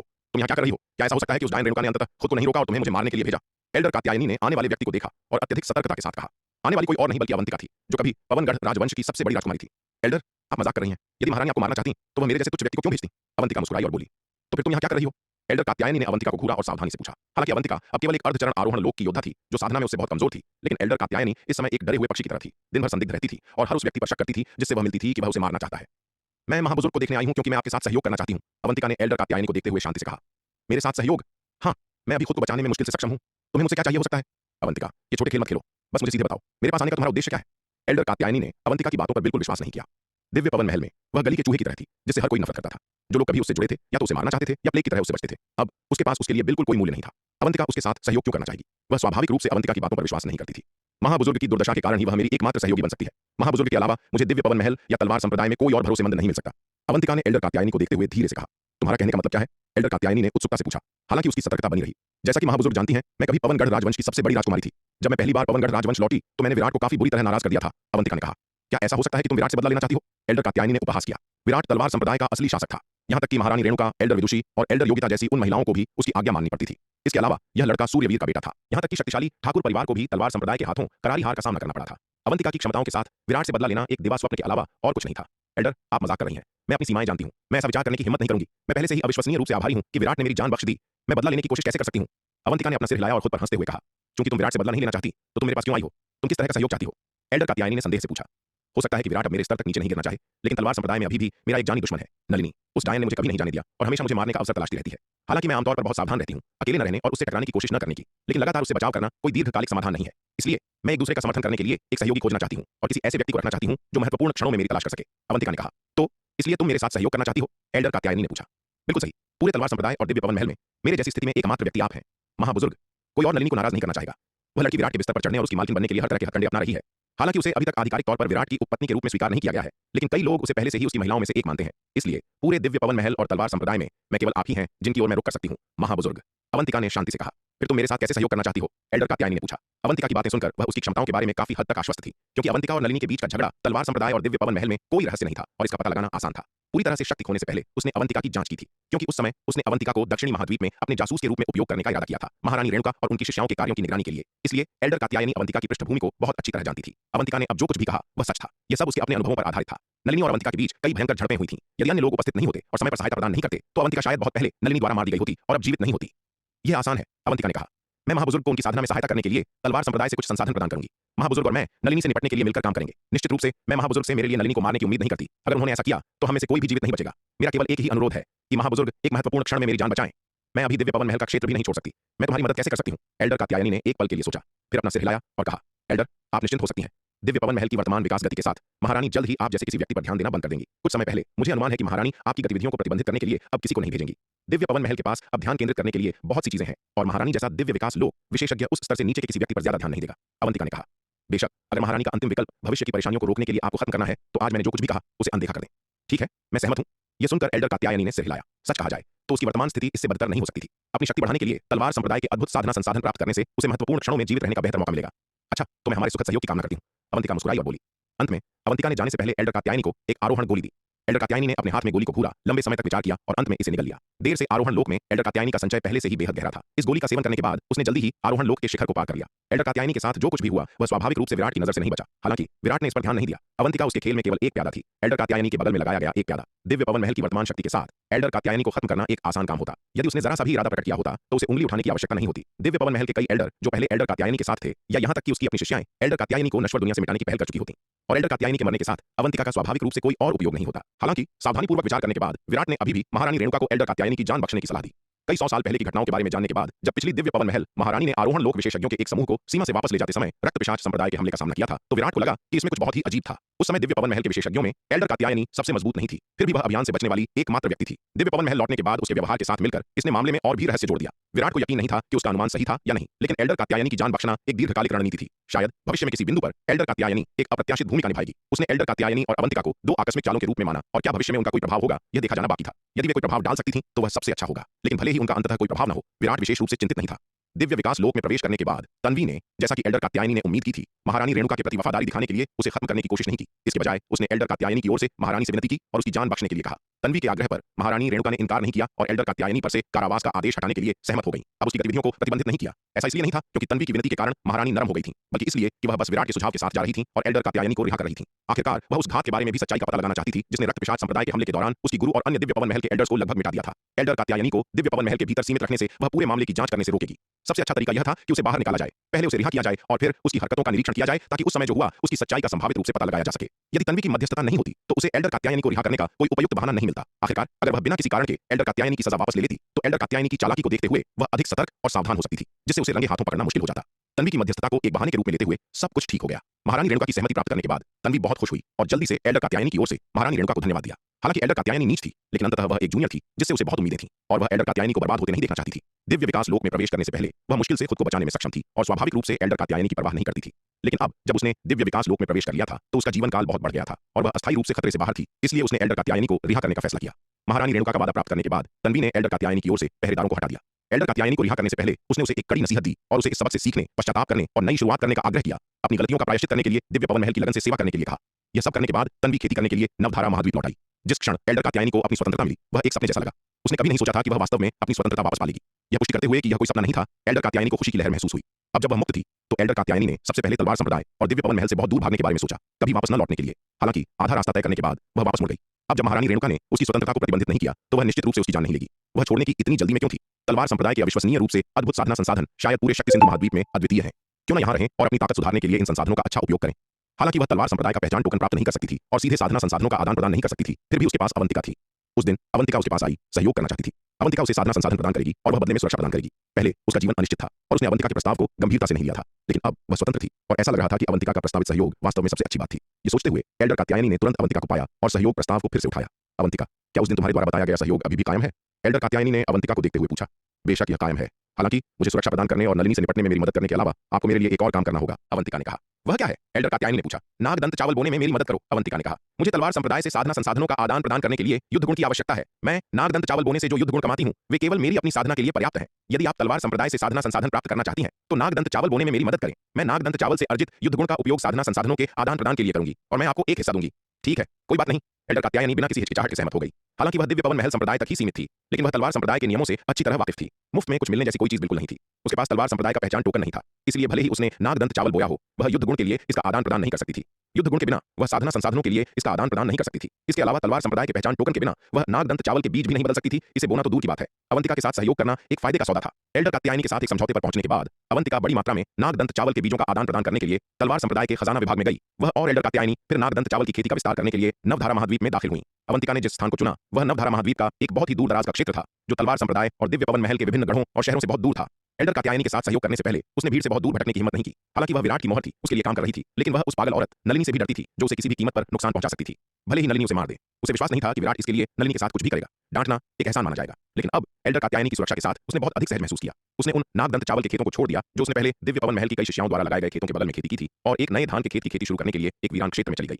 एल्डर कात्यायनी कुछ समय के लिए तलवार संप्रदाय में अवंतिका के साथ रही थी, और आखिरकार उसने देखा कि अवंतिका तलवार संप्रदाय और दिव्य पवन महल के योद्धाओं के बीच कितनी अलोकप्रिय थी। कोई आश्चर्य नहीं कि अवंतिका उसके साथ सहयोग करना चाहती थी। तलवार संप्रदाय और दिव्य पवन महल में अवंतिका के पास वास्तव में ज्यादा पैर जमाने की जगह नहीं थी। उसकी स्थिति एल्डर कात्यायनी से थोड़ी ही बेहतर थी। अवंतिका का उसके पास आना मतलब था कि वे दोनों अनिवार्य रूप से तलवार संप्रदाय के भीतर आपसी समर्थन के लिए एक साथ जुड़ रही थीं। यह देखकर एल्डर कात्यायनी गुप्त खुशी की लहर महसूस किए बिना नहीं रह सकी। अवंतिका की स्थिति को देखते हुए ऐसा लग रहा था कि अभी भी एक अच्छा मौका था कि उसे भर्ती किया जा सके। हालांकि यह मामला बहुत महत्वपूर्ण था और इसमें जल्दबाजी नहीं की जा सकती थी। उसे अवंतिका की अधिक अच्छी तरह से जांच करने की आवश्यकता थी। विराट कुछ समय के लिए तलवार संप्रदाय में रहा। गिरीश को 10 अरब जिन नागदंत चावल बेचने के बदले में प्राप्त जन्मजात जादुई हथियारों और 9वीं श्रेणी के जादुई हथियारों का उपयोग करके उस रक्षात्मक व्यूह को और मजबूत किया जिसे उसने पहले स्थापित किया था। तलवार संप्रदाय का रक्षात्मक व्यूह पहले से ही काफी शक्तिशाली था, लेकिन विराट के सुदृढ़ीकरण के बाद कई जन्मजात और 9वीं श्रेणी के जादुई हथियारों को जोड़ने से इसकी शक्ति और भी भयानक हो गई और इसकी रक्षा और भी अभेद्य हो गई। व्यूह की वर्तमान जबरदस्त रक्षात्मक शक्ति के साथ भले ही ठाकुर परिवार के योद्धा फिर से हमला करें, चाहे वे कितनी भी बार अपना व्यूह बनाएं, वे इसकी रक्षात्मक ढाल को तोड़ने में सक्षम नहीं हो सकते हैं। ये सब पूरा करने के बाद विराट ने तलवार संप्रदाय छोड़ दिया और युमेश शाही शहर के स्थानिक मार्ग के माध्यम से दाव संघ मुख्यालय लौट आया। जैसे ही विराट की वापसी की खबर फैली, अनगिनत दाव संघ शिष्य वैदेही के पहाड़ों पर उमड़ पड़े, उससे आरोहण गोली खरीदने की मांग करने लगे। चूंकि विराट द्वारा बेची गई आरोहण गोली के शक्तिशाली प्रभाव दाव संघ के भीतर दूर दूर तक फैल गए थे, न केवल दाव संघ मुख्यालय के दाव शिष्य गोली खरीदने के लिए विराट के पास आए, बल्कि कुछ दाव शिष्य जो मुख्यालय में नहीं थे, वे भी केवल एक खरीदने के लिए विशेष यात्रा करके कहीं और से वापस आए। दाव संघ के 10 लाख से अधिक दाव शिष्यों में से अधिकांश मुख्यालय में नहीं रह रहे थे। कई या तो दानव आक्रमण का विरोध करने के लिए अग्रिम पंक्ति में थे, या मध्य महाद्वीप के विभिन्न हिस्सों में प्रशिक्षण ले रहे थे। आखिरकार अधिकांश योद्धा एक बार जब वे आरोहण लोक में पहुंच जाते हैं तो केवल एक नए दायरे में प्रवेश करने के लिए महत्वपूर्ण क्षणों में एकांतवास में जाते हैं। साधारण योद्धा शायद ही कभी लंबी अवधि के एकांतवास में संलग्न होते हैं, क्योंकि यह साधना के लिए बहुत कम लाभ प्रदान करता है। इसके बजाय प्रशिक्षण के लिए बाहर जाना और लगातार लड़ना ताकत बढ़ाने के लिए कहीं अधिक सहायक होता है। इसके अलावा दाव संघ मुख्यालय में रहने से वे दाव संघ के भीतर साधना संसाधनों के आदान प्रदान के लिए योगदान अंक अर्जित करने से बचते हैं। दाव संघ के दाववादी शामिल होने के बाद पहले 100 वर्षों के लिए संघ से एक निश्चित मासिक संसाधन आवंटन प्राप्त करते हैं। उसके बाद संघ निःशुल्क शुल्क साधना संसाधन प्रदान करना बंद कर देता है। उस समय दाववादियों को साधना संसाधनों के आदान प्रदान के लिए योगदान अंक अर्जित करना होगा। इस संबंध में दाव संघ के नियम तलवार संप्रदाय के नियमों के समान है। हालांकि दाव संघ की शक्ति संरचना की जटिल और आपस में जुड़ी प्रकृति के कारण तलवार संप्रदाय के समान निष्पक्षता और तटस्थता का स्तर हासिल करना मुश्किल है, जबकि उच्च पदस्थ दाववादियों के कुछ वंशज खामियों का फायदा उठाते हैं और संसाधनों पर एकाधिकार करते हैं। इसलिए अधिकांश दाववादी या तो पूरे शक्ति सिंधु महाद्वीप में मिशन कर रहे हैं या अनुभव और अवसर प्राप्त करने के लिए एक साथ यात्रा कर रहे हैं। केवल लगभग 10,000 दाववादी दाव संघ मुख्यालय में रहते हैं, जो कुल दाववादी आबादी के 1% से भी कम का प्रतिनिधित्व करते हैं। इस बार आरोहण गोली की खबर ने इतनी बड़ी सनसनी पैदा कर दी कि कुछ दाव संघ शिष्य जो अपने साधना स्तरों में बाधा पर थे, वापस लौटने के लिए खरबों मील की यात्रा की। हालांकि अपनी वापसी पर उन्होंने विराट को दक्षिणी महाद्वीप लौटते हुए पाया, जिससे उनके पास लाचारी में प्रतीक्षा करने के अलावा कोई विकल्प नहीं बचा। आज जैसे ही दाव संघ मुख्यालय में विराट की वापसी की खबर फैली, लंबे समय से प्रतीक्षित दाव संघ शिष्य स्वाभाविक रूप से मुख्यालय की ओर उमड़ पड़े। गोलियां खरीदने के लिए इतने सारे शिष्यों को उत्सुक देखकर विराट बहुत खुश हुआ। यह उसके दरवाजे पर पैसा पहुंचाने जैसा था, क्योंकि वहां बहुत सारे लोग थे। विराट ने कार्यभार संभालने में असमर्थ होकर आयु, माया, वैदेही, नलिनी, कुंवर चंद्रभान और युवराज युवान की मदद ली। शार्दुल, नीलिमा और विशाल कछुआ व्यवस्था बनाए रखने और किसी भी गड़बड़ी को रोकने के लिए जिम्मेदार थे। कई दिनों की गतिविधि के बाद जीवंत और अराजक दृश्य धीरे धीरे शांत हो गया। हालांकि व्यापार उतना फल फूल नहीं रहा था जितना शुरू में था, लेकिन कई दाववादी अभी भी हर दिन गोलियां खरीदने आते थे। व्यापार पहले इतना फल फूलने का कारण उन दाववादियों की वजह से था जो पिछले कुछ महीनों में दाव संघ के बाहर से लौटे थे। इस खेप के दाववादियों द्वारा अपनी गोलियां खरीदने के बाद जो दाववादी हर दिन लौटते थे, वे तुरंत गोलियां खरीदने आ सकते थे। इसलिए ग्राहकों का प्रवाह स्वाभाविक रूप से पहले कुछ दिनों जितना तेज नहीं था। यह देखकर कि व्यापार धीमा हो गया है, विराट ने बिक्री के लिए नागदंत चावल पेश किया। आरोहण गोलियों का उपयोग उन योद्धाओं द्वारा किया जाता था जो अपनी बाधाओं को तोड़ने के लिए अपने साधना स्तर में एक बाधा पर थे, और आमतौर पर केवल उस बाधा पर योद्धा ही उनका उपयोग करते थे। हालांकि आरोहण गोलियों में निहित ऊर्जा बहुत अधिक थी और नियमित साधना के लिए गोलियों के रूप में उनका उपयोग करना असंभव नहीं था, लेकिन आरोहण गोलियों की कीमत बेहद महंगी थी और कोई भी नियमित साधना के लिए उनका उपयोग करने के लिए इतना असाधारण नहीं होगा। लेकिन नागदंत चावल जिसे विराट ने नया पेश किया था, वह बहुत अधिक किफायती था। हालांकि नागदंत चावल के प्रभाव आरोहण गोलियों जितने शक्तिशाली नहीं थे, लेकिन मुख्य बात यह थी कि कीमत सस्ती थी। 1 पाउंड नागदंत चावल की कीमत केवल 109वीं श्रेणी के आध्यात्मिक पत्थर है। अत्यधिक कीमत वाली आरोहण गोली की तुलना में नागदंत चावल की कीमत अविश्वसनीय रूप से उचित है। इसके अलावा नागदंत चावल में एक हल्का औषधीय गुण होता है, जिसे परिष्कृत करना और अवशोषित करना आसान होता है, और यह शरीर को पोषण दे सकता है और योग्यता में सुधार कर सकता है, जिससे यह योद्धाओं के लिए एक आदर्श साधना संसाधन बन जाता है। नागदंत चावल का उपयोग सच्चे सार को परिवर्तित करने और साधना संचित करने के लिए दैनिक साधना के लिए किया जाता है, जबकि आरोहण गोलियों का उपयोग दायरे की बाधाओं को तोड़ने के लिए किया जाता है। दोनों का संयोजन बस एकदम सही है। जैसे ही विराट विराट ने अपना नागदंत चावल लॉन्च किया, इसने एक बार फिर दांव संघ में भारी हलचल मचा दी और विराट का व्यापार फिर से फल फूल गया। दांव संघ के दांव पुत्रों की जेब से पैसा लगातार विराट की जेब में बह रहा था। इस दृश्य ने दांव संघ में कई दिव्य विकास लोक विशेषज्ञों को भी बेहद ईर्ष्यालु बना दिया। इस अवधि के दौरान विराट ने जो पैसा कमाया वह शायद किसी भी दांव संघ एल्डर की संपत्ति से कई गुना अधिक था। हालांकि जबकि ये लोग विराट की अपार संपत्ति का लालच करते थे, कुछ ही लोग उसके प्रति कोई बुरा इरादा रखने की हिम्मत करते थे। एक शक्तिशाली दिव्य विकास लोक विशेषज्ञ के लिए केवल शुरुआती चरण के महान क्षेत्र के योद्धा पर हमला करना उन्हें तुरंत दांव संघ की निंदा का लक्ष्य बना देगा। कोई भी खुले तौर पर ऐसा बेशर्म कृत्य करने की हिम्मत नहीं करेगा जो सीमा पार कर जाए। इसके अलावा विराट कोई साधारण देहाती नहीं था। उसके पिता दांव संघ के प्रसिद्ध सूर्यवीर थे, एक शीर्ष विशेषज्ञ जिसने दांव संघ के 9 संरक्षकों में से एक नक्श को भी हराया था। विराट के खिलाफ कदम उठाने से पहले उन सभी को यह विचार करना था कि क्या वे सूर्यवीर के क्रोध का सामना कर सकते हैं। इस दिन एक परिचित मेहमान वैदेही झील के शिखर पर पहुंचा। महायोद्धा मानव दांव संघ के 10 दांववादी शिष्यों में से एक। महायोद्धा मानव ने मध्य महाद्वीप मार्शल आर्ट्स टूर्नामेंट के कुछ समय बाद ही आरोहण लोक में प्रवेश कर लिया था। उसकी मार्शल आर्ट्स प्रतिभा को देखते हुए उसकी साधना की गति निस्संदेह तेज थी। केवल कुछ वर्षों में उसकी प्रारंभिक आरोहण लोक साधना पूरी तरह से स्थिर हो गई थी। बेशक जबकि महायोद्धा मानव की साधना की गति तेज थी, वह संभवतः केवल कुछ वर्षों में प्रारंभिक आरोहण लोक से बाधा चरण तक प्रगति नहीं कर सकता था। इसलिए हालांकि वह जानता था कि विराट ने आरोहण गोली लॉन्च की है, वह इसे खरीदने नहीं आया था क्योंकि उसे फिलहाल इसकी आवश्यकता नहीं थी। हालांकि यह सुनकर कि विराट ने नागदंत चावल लॉन्च किया है, महायोद्धा मानव तुरंत मिलने आया। ऐसा इसलिए था क्योंकि नागदंत चावल एक दुर्लभ और कीमती सामग्री साधना के लिए 9वीं श्रेणी के आध्यात्मिक पत्थरों का उपयोग करने की तुलना में कई गुना अधिक प्रभावी थी। विराट का महायोद्धा मानव के बारे में विशेष रूप से अच्छा या बुरा प्रभाव नहीं था, लेकिन वह उसे नापसंद भी नहीं करता था। एक मेहमान के रूप में विराट स्वाभाविक रूप से व्यापार को वापस नहीं मोड़ता। इसके अलावा महायोद्धा मानव एक धनी व्यक्ति था। उसने एक बड़ी खरीदारी की, एक ही बार में पूरे 10 लाख जिन नागदंत चावल खरीदे। सालों पहले जब विराट ने शून्य समाधि गुप्त क्षेत्र छोड़ दिया था, एल्डर जगत ने अराजक रसातल में उस पर हमला किया, जिससे एक स्थानिक पतन हुआ जो उसे स्थानिक अशांति में ले गया। नतीजतन विराट और दिव्य पवन महल के अन्य शिष्यों ने मध्य महाद्वीप मार्शल आर्ट्स टूर्नामेंट की योगदान रैंकिंग में भाग नहीं लिया। इसलिए महायोद्धा मानव ने अंततः मध्य महाद्वीप मार्शल आर्ट्स टूर्नामेंट जीता और प्रथम स्थान विजेता बन गया। इस वर्ष के मध्य महाद्वीप मार्शल आर्ट्स टूर्नामेंट के प्रथम स्थान विजेता के रूप में महायोद्धा मानव को दांव संघ से बेहद उदार पुरस्कार मिले। अपनी वर्तमान संपत्ति के साथ महायोद्धा मानव कुछ प्रारंभिक चरण के दिव्य विकास लोक विशेषज्ञों की तुलना में ज्यादा कमजोर नहीं था। इसलिए महायोद्धा मानव अपनी यात्रा के दौरान बेहद उदार था। न केवल 10 लाख जिन नागदंत चावल खरीदे, बल्कि अन्य गोलियों की भी काफी मात्रा में खरीदारी की। विराट के साथ उसका एकमुश्त व्यय पूरे 500 मिलियन 9वीं श्रेणी के आध्यात्मिक पत्थरों तक पहुंच गया। दांव संघ के एक आंगन में लक्ष्य अंदर चला गया और अधिपति लोकेश को एक स्थानिक अंगूठी सौंपते हुए कहा, पिताजी, ये आरोहण गोलियां और नागदंत चावल हैं जो मैंने एक दोस्त को मेरे लिए खरीदने के लिए कहा था। यह सुनकर लोकेश ने स्थानिक अंगूठी ली, अपनी दिव्य चेतना से इसे स्कैन किया और सिर हिलाया। हम बहुत अच्छा, आज से तुम और जितेन बंद दरवाजे की साधना पर ध्यान केंद्रित करो और जल्द से जल्द आरोहण लोक के अंतिम चरण में प्रवेश करने का प्रयास करो। इसके साथ लोकेश ने कुछ नागदंत चावल और 2 आरोहण गोलियां निकाली और उन्हें क्रमशः लक्ष्य और जितेन को सौंप दिया। यह खबर फैलने के बाद कि विराट दांव संघ के भीतर खुले तौर पर आरोहण गोलियां और नागदंत चावल बेच रहा था, लोकेश ने वरुण प्रांत की सारी संपत्ति इकट्ठा की और इसे अपने बेटे लक्ष्य को सौंपा। उसे नागदंत चावल और आरोहण गोलियां खरीदने के लिए किसी को नियुक्त करने का निर्देश दिया। हालांकि वरुण प्रांत और विराट जानी दुश्मन थे, लेकिन इसने उन्हें उससे गोलियां खरीदने से नहीं रोका जब तक यह उनकी ताकत को सुधारने में मदद करता। उन्हें परवाह नहीं थी कि यह उनके दुश्मन की संपत्ति थी या नहीं। विराट को भी गोलियां और नागदंत चावल खरीदने वालों की पहचान की परवाह नहीं थी। जब तक दूसरे पक्ष के पास पैसा था, भले ही वे दुश्मन हो, वह उन्हें बिना किसी हिचकिचाहट के बेच देता। दुश्मन दुश्मन था, व्यापार व्यापार था। दूसरे पक्ष की स्थिति ने उसे पैसा कमाने से नहीं रोका। हालांकि अगर किसी ने उसे उकसाया तो यह उसे उन्हें मारने से नहीं रोकेगा। विराट द्वारा बेचे गए साधना संसाधन सभी तलवार संप्रदाय के दूसरे दर्जे के संसाधन थे। वह तलवार संप्रदाय के वास्तव में शीर्ष स्तरीय साधना संसाधनों को कभी नहीं बेचेगा।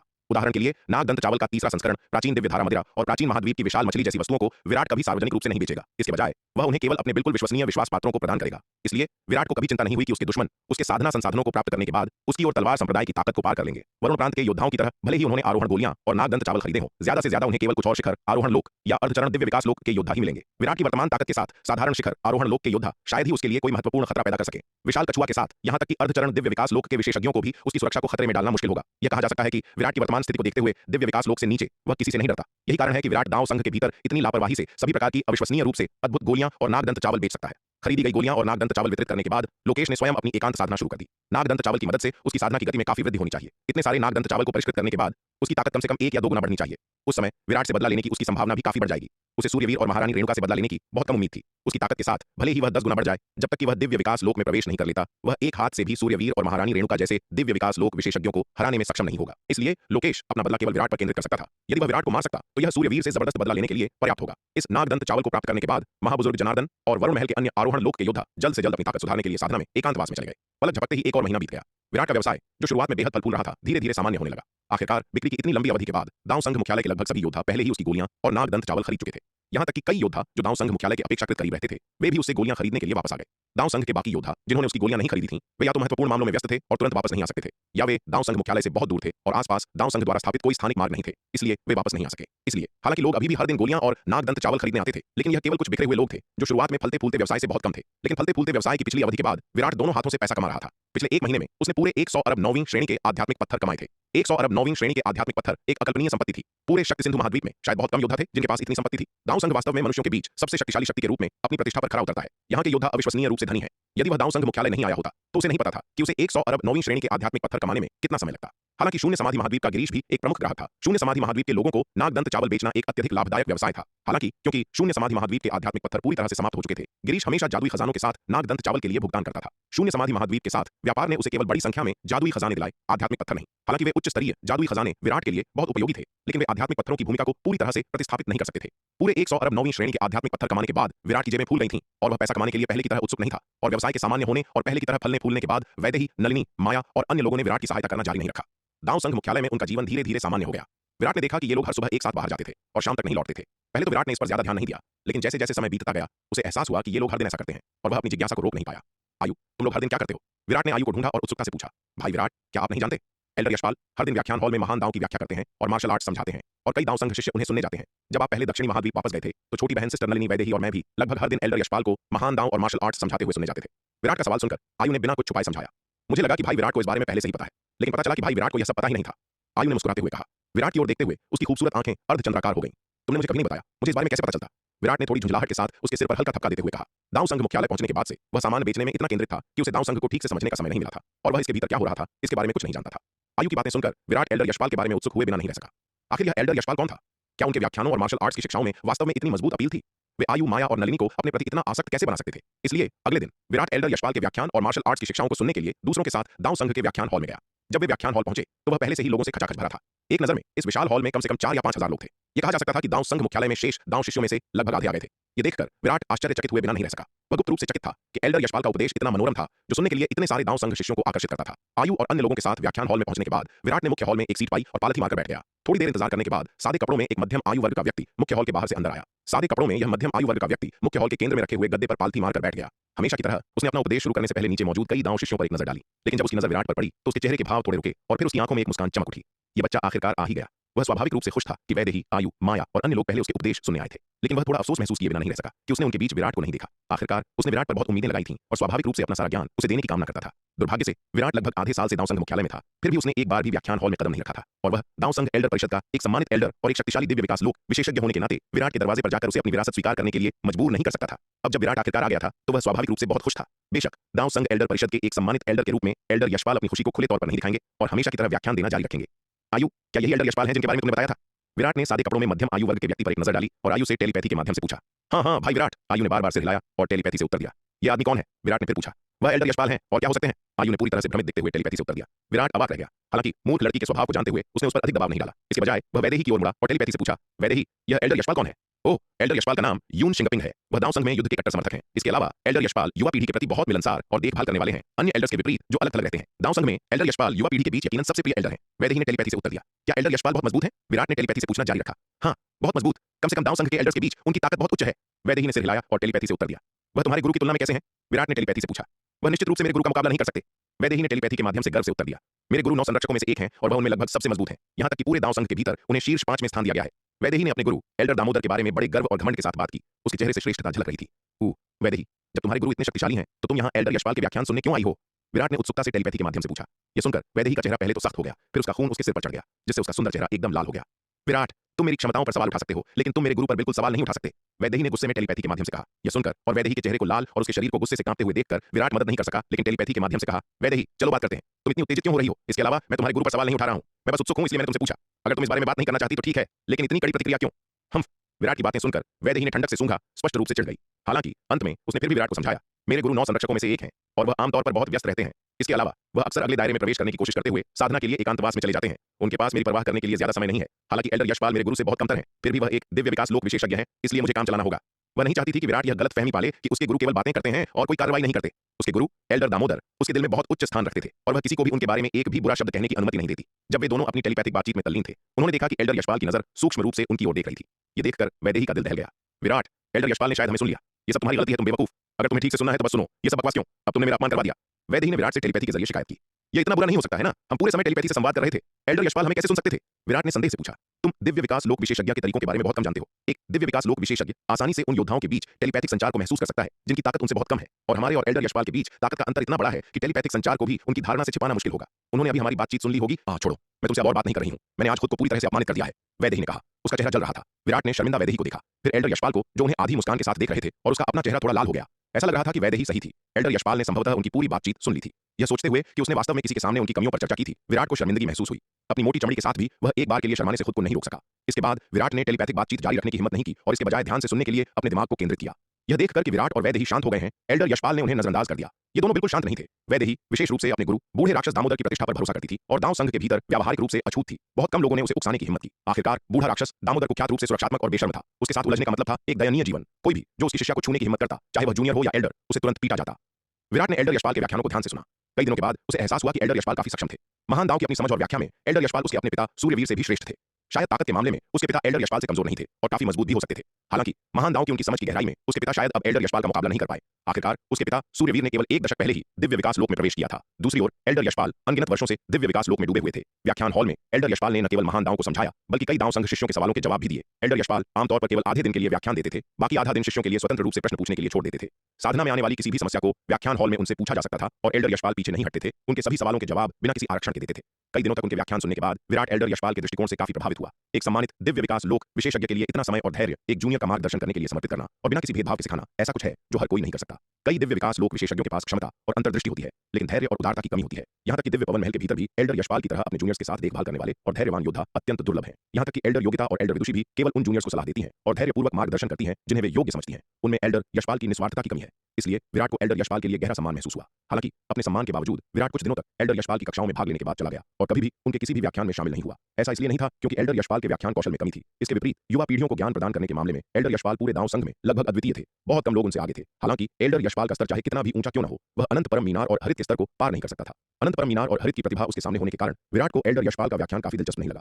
आखिरकार अनंत परम मीनार की अवहेलना करने पर भी हरित की दृष्टि और ज्ञान की चौड़ाई पूरे शक्ति सिंधु महाद्वीप में बेजोड़ थी। विराट हरित के डिंगे मारने वाले शब्दों का आदी था और उसने एल्डर यशपाल की महान दांव की अंतर्दृष्टि को काफी सामान्य पाया। एल्डर यशपाल का व्याख्यान एक दुर्लभ अवसर था जिसे अन्य योद्धा लालच करेंगे, लेकिन विराट के लिए यह समय की बर्बादी थी और बहुत कम उपयोग की थी। इसलिए कुछ दिनों तक कक्षाओं में भाग लेने के बाद विराट अपनी साधना करने के लिए बस भाग गया। यह देखकर एल्डर यशपाल को अफसोस हुआ, लेकिन उन्होंने जोर नहीं दिया। आखिरकार विराट कोई साधारण योद्धा नहीं था, वह सूर्य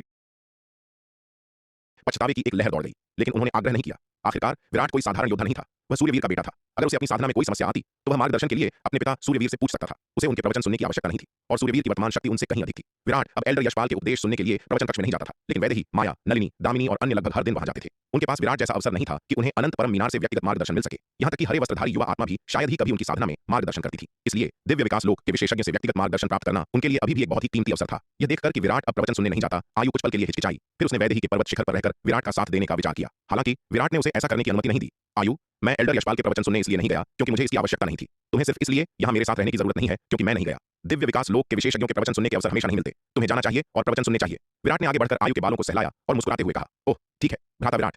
विराट की बात सुनकर आयु केवल सहमति में सिर हिला सकी। ये छोटी बच्ची स्वभाव से ही अनिर्णित थी। विराट उसे जो भी करने को कहता वह वही करती थी। इसके बाद विराट वैदेही सरोवर के पहाड़ों में एकांत साधना के लिए चला गया। जहां तक गोलियां बेचने की बात थी, उसने वह काम शार्दूल और विशाल कछुए को सौंप दिया।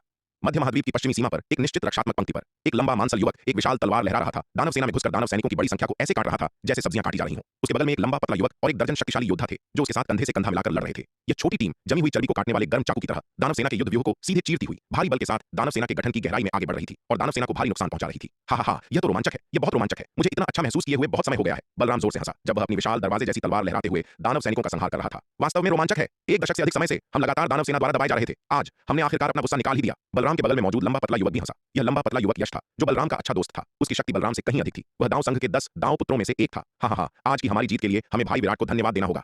बलराम दिल खोलकर हंसा। अगर यह उन आरोहण गोलियों के लिए नहीं होता जो उसने बेची, जिसने हमारी शक्ति को काफी बढ़ा दिया, तो हम इन कमबख्तों से घिरे होने से बचने के लिए भी भाग्यशाली होते। आज की तरह सबका संहार करना तो दूर की बात है।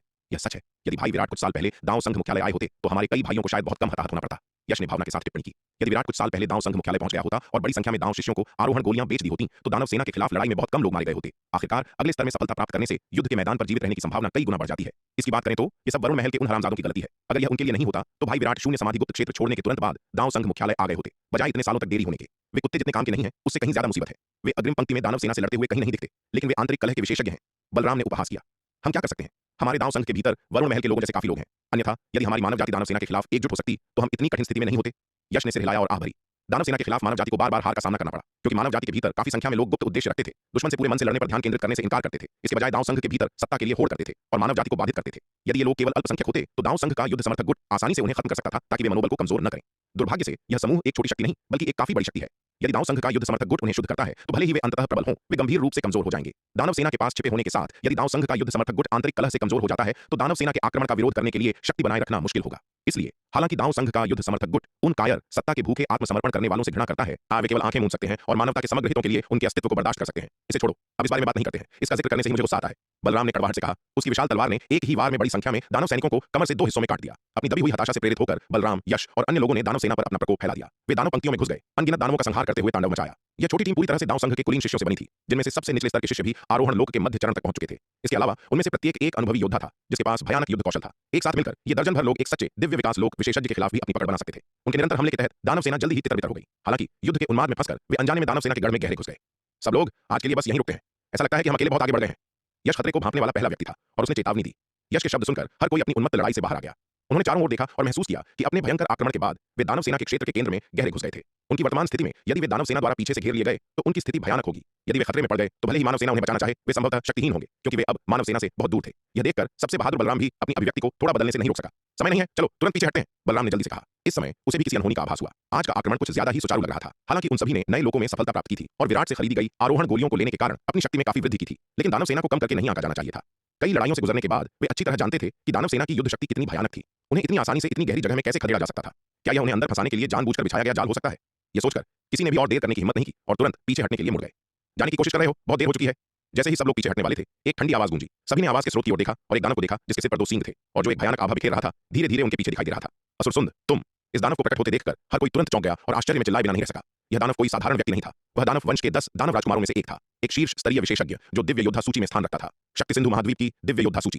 पूरे महाद्वीप में दिव्य विकास लोक से नीचे के सभी विशेषज्ञों की एक रैंकिंग थी, न कि केवल मानव जाति के विशेषज्ञों की रैंकिंग। कोई भी विशेषज्ञ जो दिव्य योद्धा सूची में प्रवेश कर सकता था, उसके पास अथाह शक्ति थी। दानव संघ के भीतर कई विशेषज्ञ जिन्होंने अनगिनत वर्षों तक खुद को अर्धचरण दिव्य विकास लोक में डुबोया था, वे दिव्य योद्धा सूची में प्रवेश नहीं कर सके थे। केवल अर्धचरण दिव्य विकास लोक के सबसे उत्कृष्ट विशेषज्ञ जिनके पास असाधारण हत्यारी शक्ति थी, उन्हें दिव्य योद्धा सूची में सूचीबद्ध होने का मौका मिला था। फिर भी असुरसुंद अपनी चरम आरोहण लोक साधना के साथ दिव्य योद्धा सूची में प्रवेश करने में सक्षम था। एक ऐसी सूची जो शक्तिशाली व्यक्तियों से भरी हुई थी। उसकी शक्ति इससे स्पष्ट थी। यदि असुरसुंद ने उनका अकेले सामना किया होता तो बलराम और यश बहुत सावधान नहीं होते। हालांकि असुरसुंद मजबूत था, लेकिन उन्हें कम करके नहीं आंका जाना चाहिए था। एक दर्जन या उससे अधिक लोगों ने एक युद्ध संरचना बनाई जो एक सच्चे दिव्य विकास लोक विशेषज्ञ के खिलाफ मुश्किल से अपनी पकड़ बना सकती थी। तो असुरसुंद की तो बात ही क्या, जो दिव्य विकास लोक से नीचे था। हालांकि वे अकेले असुरसुंद का सामना नहीं कर रहे थे। उनके पीछे असुरसुंद के अलावा दर्जनों बेहद शक्तिशाली दानव विशेषज्ञ थे। उनके चारों ओर एक विशाल दानव सेना छिपी हुई थी जो उन्हें ध्यान से देख रही थी। यह देखकर सभी का दिल बैठ गया। इस बार वे वास्तव में खतरे में थे। यश, बलराम, बस चुपचाप आत्मसमर्पण कर दो। तुम्हारी वर्तमान स्थिति में संघर्ष करना व्यर्थ है। यदि तुम आत्मसमर्पण करते हो तो मैं निश्चित रूप से तुम्हारे साथ दुर्व्यवहार नहीं करूंगा, असुरसुंद ने ठंडे स्वर में कहा, भीड़ पर नजर डालते हुए। यश और बलराम के खिलाफ साजिश रचने के लिए उनकी दानव जाति ने भारी कीमत चुकाई थी। इस अवधि के दौरान लगभग 2 लाख दानव यश और बलराम के हाथों मारे गए थे और ये सभी दानव सेना के कुलीन सदस्य थे। यश और बलराम का दस्ता दानव सेना के गठन को इतनी आसानी से तोड़ने में सक्षम था, इसका एक कारण असुरसुंद का जानबूझकर उन्हें अंदर आने देना था। अन्यथा भले ही यश और बलराम का दस्ता दोगुना मजबूत होता, वे दानव सेना के गठन को इतनी आसानी से नहीं तोड़ सकते थे। असुरसुंद ने यश और बलराम के दस्ते को जिंदा पकड़ने की योजना बनाने के लिए बहुत प्रयास किए थे। कुछ समय के लिए उसने यश और बलराम के खिलाफ लड़ाई के दौरान अपनी मुख्य सेना को जानबूझकर पीछे रखा, जिससे उन्हें सुरक्षा का झूठा एहसास हुआ। केवल जब यश और बलराम की सतर्कता धीरे धीरे कमजोर हो गई, तभी वह उन्हें आज दानव सेना के क्षेत्र में गहराई तक लुभा सका। और वही हुआ। लगातार जीत के बाद यश और बलराम की सुरक्षा धीरे धीरे ढीली हो गई। इस हद तक कि आज लड़ाई के उत्साह में फंसकर वे लड़ने में इतने तल्लीन हो गए कि उन्हें एहसास भी नहीं हुआ कि वे अनजाने में दानव सेना के क्षेत्र में गहराई तक चले गए थे। जब तक उन्हें एहसास हुआ कि क्या हो रहा है, वे पहले ही गिर चुके थे। थू, तुम चाहते हो कि हम आत्मसमर्पण करें, सपने देखते रहो। यह सुनकर बलराम ने गुस्से में थूक दिया। मैंने इस पूरे समय में मारने का अपना कोटा पूरा कर लिया है, तो ऐसा ही हो। मैं एक शहीद बनूंगा। बलराम, मैं तुम्हें सलाह देता हूं कि सम्मान के साथ दी गई शराब को ठुकराओ मत, वरना तुम्हें जबरदस्ती कड़वी दवा पिलाई जाएगी। असुरसुंद ने बलराम को देखा और ठंडेपन से कहा। उसने बलराम और अन्य लोगों को जीवित पकड़ने के लिए इतना प्रयास किया था, उन्हें आत्मसमर्पण करने के लिए मजबूर करने और मानव जाति के मनोबल को बड़ा झटका देने के लिए। बलराम, यश और अन्य दानव संघ के साधारण दानववादी शिष्य नहीं थे। उनमें से प्रत्येक दानव संघ का एक कुलीन सदस्य था। यश विशेष रूप से 10 शीर्ष दांव पुत्रों में से एक था। हालांकि बलराम शीर्ष 10 में नहीं था, लेकिन उसका महत्व कम नहीं था। चूंकि बलराम अक्सर अग्रिम पंक्ति में लड़ता था, इसलिए वह दानव संघ के युद्ध समर्थक गुट के बीच सबसे उत्कृष्ट प्रतिनिधि था। अग्रिम पंक्ति के सैनिकों के बीच उसकी अत्यधिक प्रतिष्ठा थी। यदि बलराम और यश दानव वंश के सामने आत्मसमर्पण करते तो यह मानव सेना के मनोबल के लिए एक घातक झटका होता। हाल ही में मानव गठबंधन ने एक नई पेश की गई अविश्वसनीय रूप से प्रभावी औषधि आरोहण गोली के बारे में सुना था, जो एक मार्शल आर्टिस्ट के आरोहण लोक में टूटने की संभावनाओं को काफी बढ़ा सकती थी। इसने मानव जाति की शक्ति को बहुत बढ़ा दिया था, जिससे उन्होंने दानव वंश के कई हालिया आक्रमणों को खदेड़ दिया और दानव वंश को काफी नुकसान पहुंचाया। शक्ति में इस वृद्धि और लगातार जीत ने मानव सेना के मनोबल को भी बढ़ाया था, जिससे मानव मोर्चे पर दानव वंश की प्रगति में काफी बाधा आई थी। मानव सेना के मनोबल को कमजोर करने के लिए दानव वंश ने कई तरीके अपनाए थे। असुरसुंद की योजना यश और बलराम को जीवित पकड़ने और उन्हें दानव वंश के सामने आत्मसमर्पण करने के लिए मजबूर करने की थी, जिससे मानव सेना का मनोबल टूट जाए। इसलिए बलराम और यश को घेरने के बाद असुरसुंद ने तुरंत हमला नहीं किया, बल्कि उन्हें आत्मसमर्पण करने के लिए मनाने की कोशिश की। असुरसुंद के शब्द सुनकर बलराम इस हरामजादे के साथ और शब्द बर्बाद करने के लिए बहुत आलसी था। यश और अन्य लोगों की ओर मुड़ा और दहाड़ा, सज्जनों, मेरे पीछे आओ और बाहर निकलो। इन दानव कमबख्तों को हमारी शक्ति देखने दो। एक को मारना काफी है, 2 को मारना बोनस है, और अगर हम असुरसुंद को मार गिरा सकते हैं तो भले ही हम सब मर जाएं, ये फिर भी बहुत बड़ा लाभ होगा। भाइयों, मारो। इसके साथ बलराम दहाड़ा और उसके शरीर से अचानक एक अतुलनीय शक्तिशाली आभा निकली। स्पष्ट रूप से इस समय बलराम ने एक गुप्त तकनीक का इस्तेमाल किया, जिसने उसकी जीवन शक्ति को जला दिया। बलराम के शब्द सुनकर सभी का खून खौल उठा और उनकी लड़ने की भावना आसमान छू गई। हाँ, मैंने हाल ही में इतने सारे दानवों को मारा है, मेरा पेट भर गया है। तुम चाहते हो कि मैं आत्मसमर्पण करूं? बिल्कुल नहीं। मरने से पहले 10 महान दानव राजकुमारों में से एक असुरसुंद से लड़ने में सक्षम होना, मैं बिना किसी पछतावे के मर सकता हूं। अगर मैं एक दिव्य योद्धा सूची विशेषज्ञ को मार गिरा सकूं तो मैं कुछ और बार मरने को तैयार हूं। यश और अन्य लोग दिल खोलकर हंसे। ऐसी अत्यंत खतरनाक स्थिति का सामना करते हुए समूह ने ज्यादा घबराहट नहीं दिखाई। इसके बजाय वे सभी निडर और लड़ने की भावना से भरे हुए थे। उनके जैसे योद्धा जो अक्सर अग्रिम पंक्ति में लड़ते थे, बहुत पहले ही जीवन और मृत्यु की परवाह करना छोड़ चुके थे। अग्रिम पंक्ति में लड़ने के वर्षों में वे मृत्यु के आदी हो गए थे। यदि वे मृत्यु से डरते तो वे इतनी बार अग्रिम पंक्ति में नहीं जाते। उन कायरों की तरह जिन्होंने आत्मसमर्पण किया, उनके पास अग्रिम पंक्ति में जाने की ज्यादा हिम्मत नहीं थी, लेकिन पीछे रहकर दूसरों पर हुक्म चलाना उनकी विशेषता थी। Boom boom boom. यश और अन्य लोगों से अतुलनीय शक्तिशाली आभाएं निकली। इस समय उन सभी ने अपनी शक्ति को बढ़ाने के लिए अपने जीवन बल को जलाने की गुप्त तकनीक प्राण दहन का इस्तेमाल किया। यह गुप्त तकनीक एक बार उपयोग किए जाने पर भारी दुष्प्रभाव लाती थी। गंभीर मामलों में यह उन्हें फिर कभी अपनी साधना में सुधार करने से रोक सकती थी। इन होनहार युवा प्रतिभाओं के लिए कोई भी ऐसी खतरनाक तकनीक का लापरवाही से उपयोग करने को तैयार नहीं था। लेकिन अब वे इतनी हताश स्थिति में थे, उनका जीवन दांव पर लगा था, तो उन्हें दुष्प्रभावों की क्या परवाह थी। यह देखकर असुरसुंद की अभिव्यक्ति गंभीर हो गई। उसे वास्तव में उम्मीद नहीं थी कि बलराम और अन्य इतने दृढ़ होंगे। बातचीत के लिए कोई गुंजाइश नहीं छोड़ेंगे, क्योंकि उन्होंने सीधे इतनी शक्तिशाली गुप्त तकनीक का इस्तेमाल किया। युद्ध के मैदान पर उसने कई मानव मार्शल आर्ट्स प्रतिभाओं का सामना किया था। अक्सर एक मार्शल आर्ट्स प्रतिभा जितनी अधिक होनहार होती थी, वे अपने जीवन को उतना ही अधिक महत्व देते थे। जब तक वह पर्याप्त उदार प्रलोभन देता, कुछ मानव मार्शल आर्ट्स प्रतिभाएं दल बदलकर आत्मसमर्पण कर देती थीं। इन वर्षों में उसने अपने आदेश के तहत काफी कुछ मानव मार्शल आर्ट्स प्रतिभाओं को अपने अधीन किया था। उसने शुरू में सोचा था कि बलराम और यश ऐसी हताश स्थिति का सामना करते हुए संभवतः अपने घुटनों पर आत्मसमर्पण कर देंगे। हालांकि उसके आश्चर्य के लिए उनके विरोध करने की इच्छा अविश्वसनीय रूप से दृढ़ थी। मारो।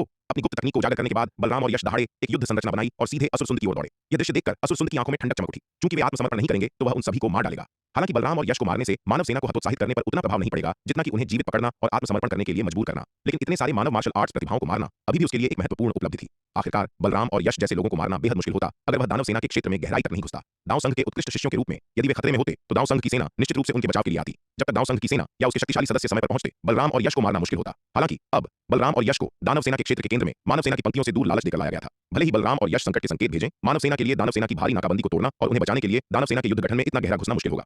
असुरसुंद ने बलराम और अन्य लोगों को अपनी ओर दौड़ते हुए देखा। धीरे से अपना हाथ उठाया, इसे आगे की ओर लहराया और ठंडेपन से आदेश दिया, मारो। जैसे ही असुरसुंद ने बोलना समाप्त किया, उसके आसपास के दानव विशेषज्ञ तुरंत बलराम और अन्य लोगों की ओर दौड़ पड़े। युद्ध के मैदान पर एक भीषण लड़ाई छिड़ गई। बलराम के युद्ध क्षेत्र से 10 अरब मील दूर एक भारी भरकम मानव सेनापति एक बड़ी मानव सेना का नेतृत्व दानवों के खिलाफ भयंकर लड़ाई में कर रहा था। यह मानव सेना बलराम के युद्ध क्षेत्र के सबसे करीब थी। इस सेना में भारी भरकम मानव सेनापति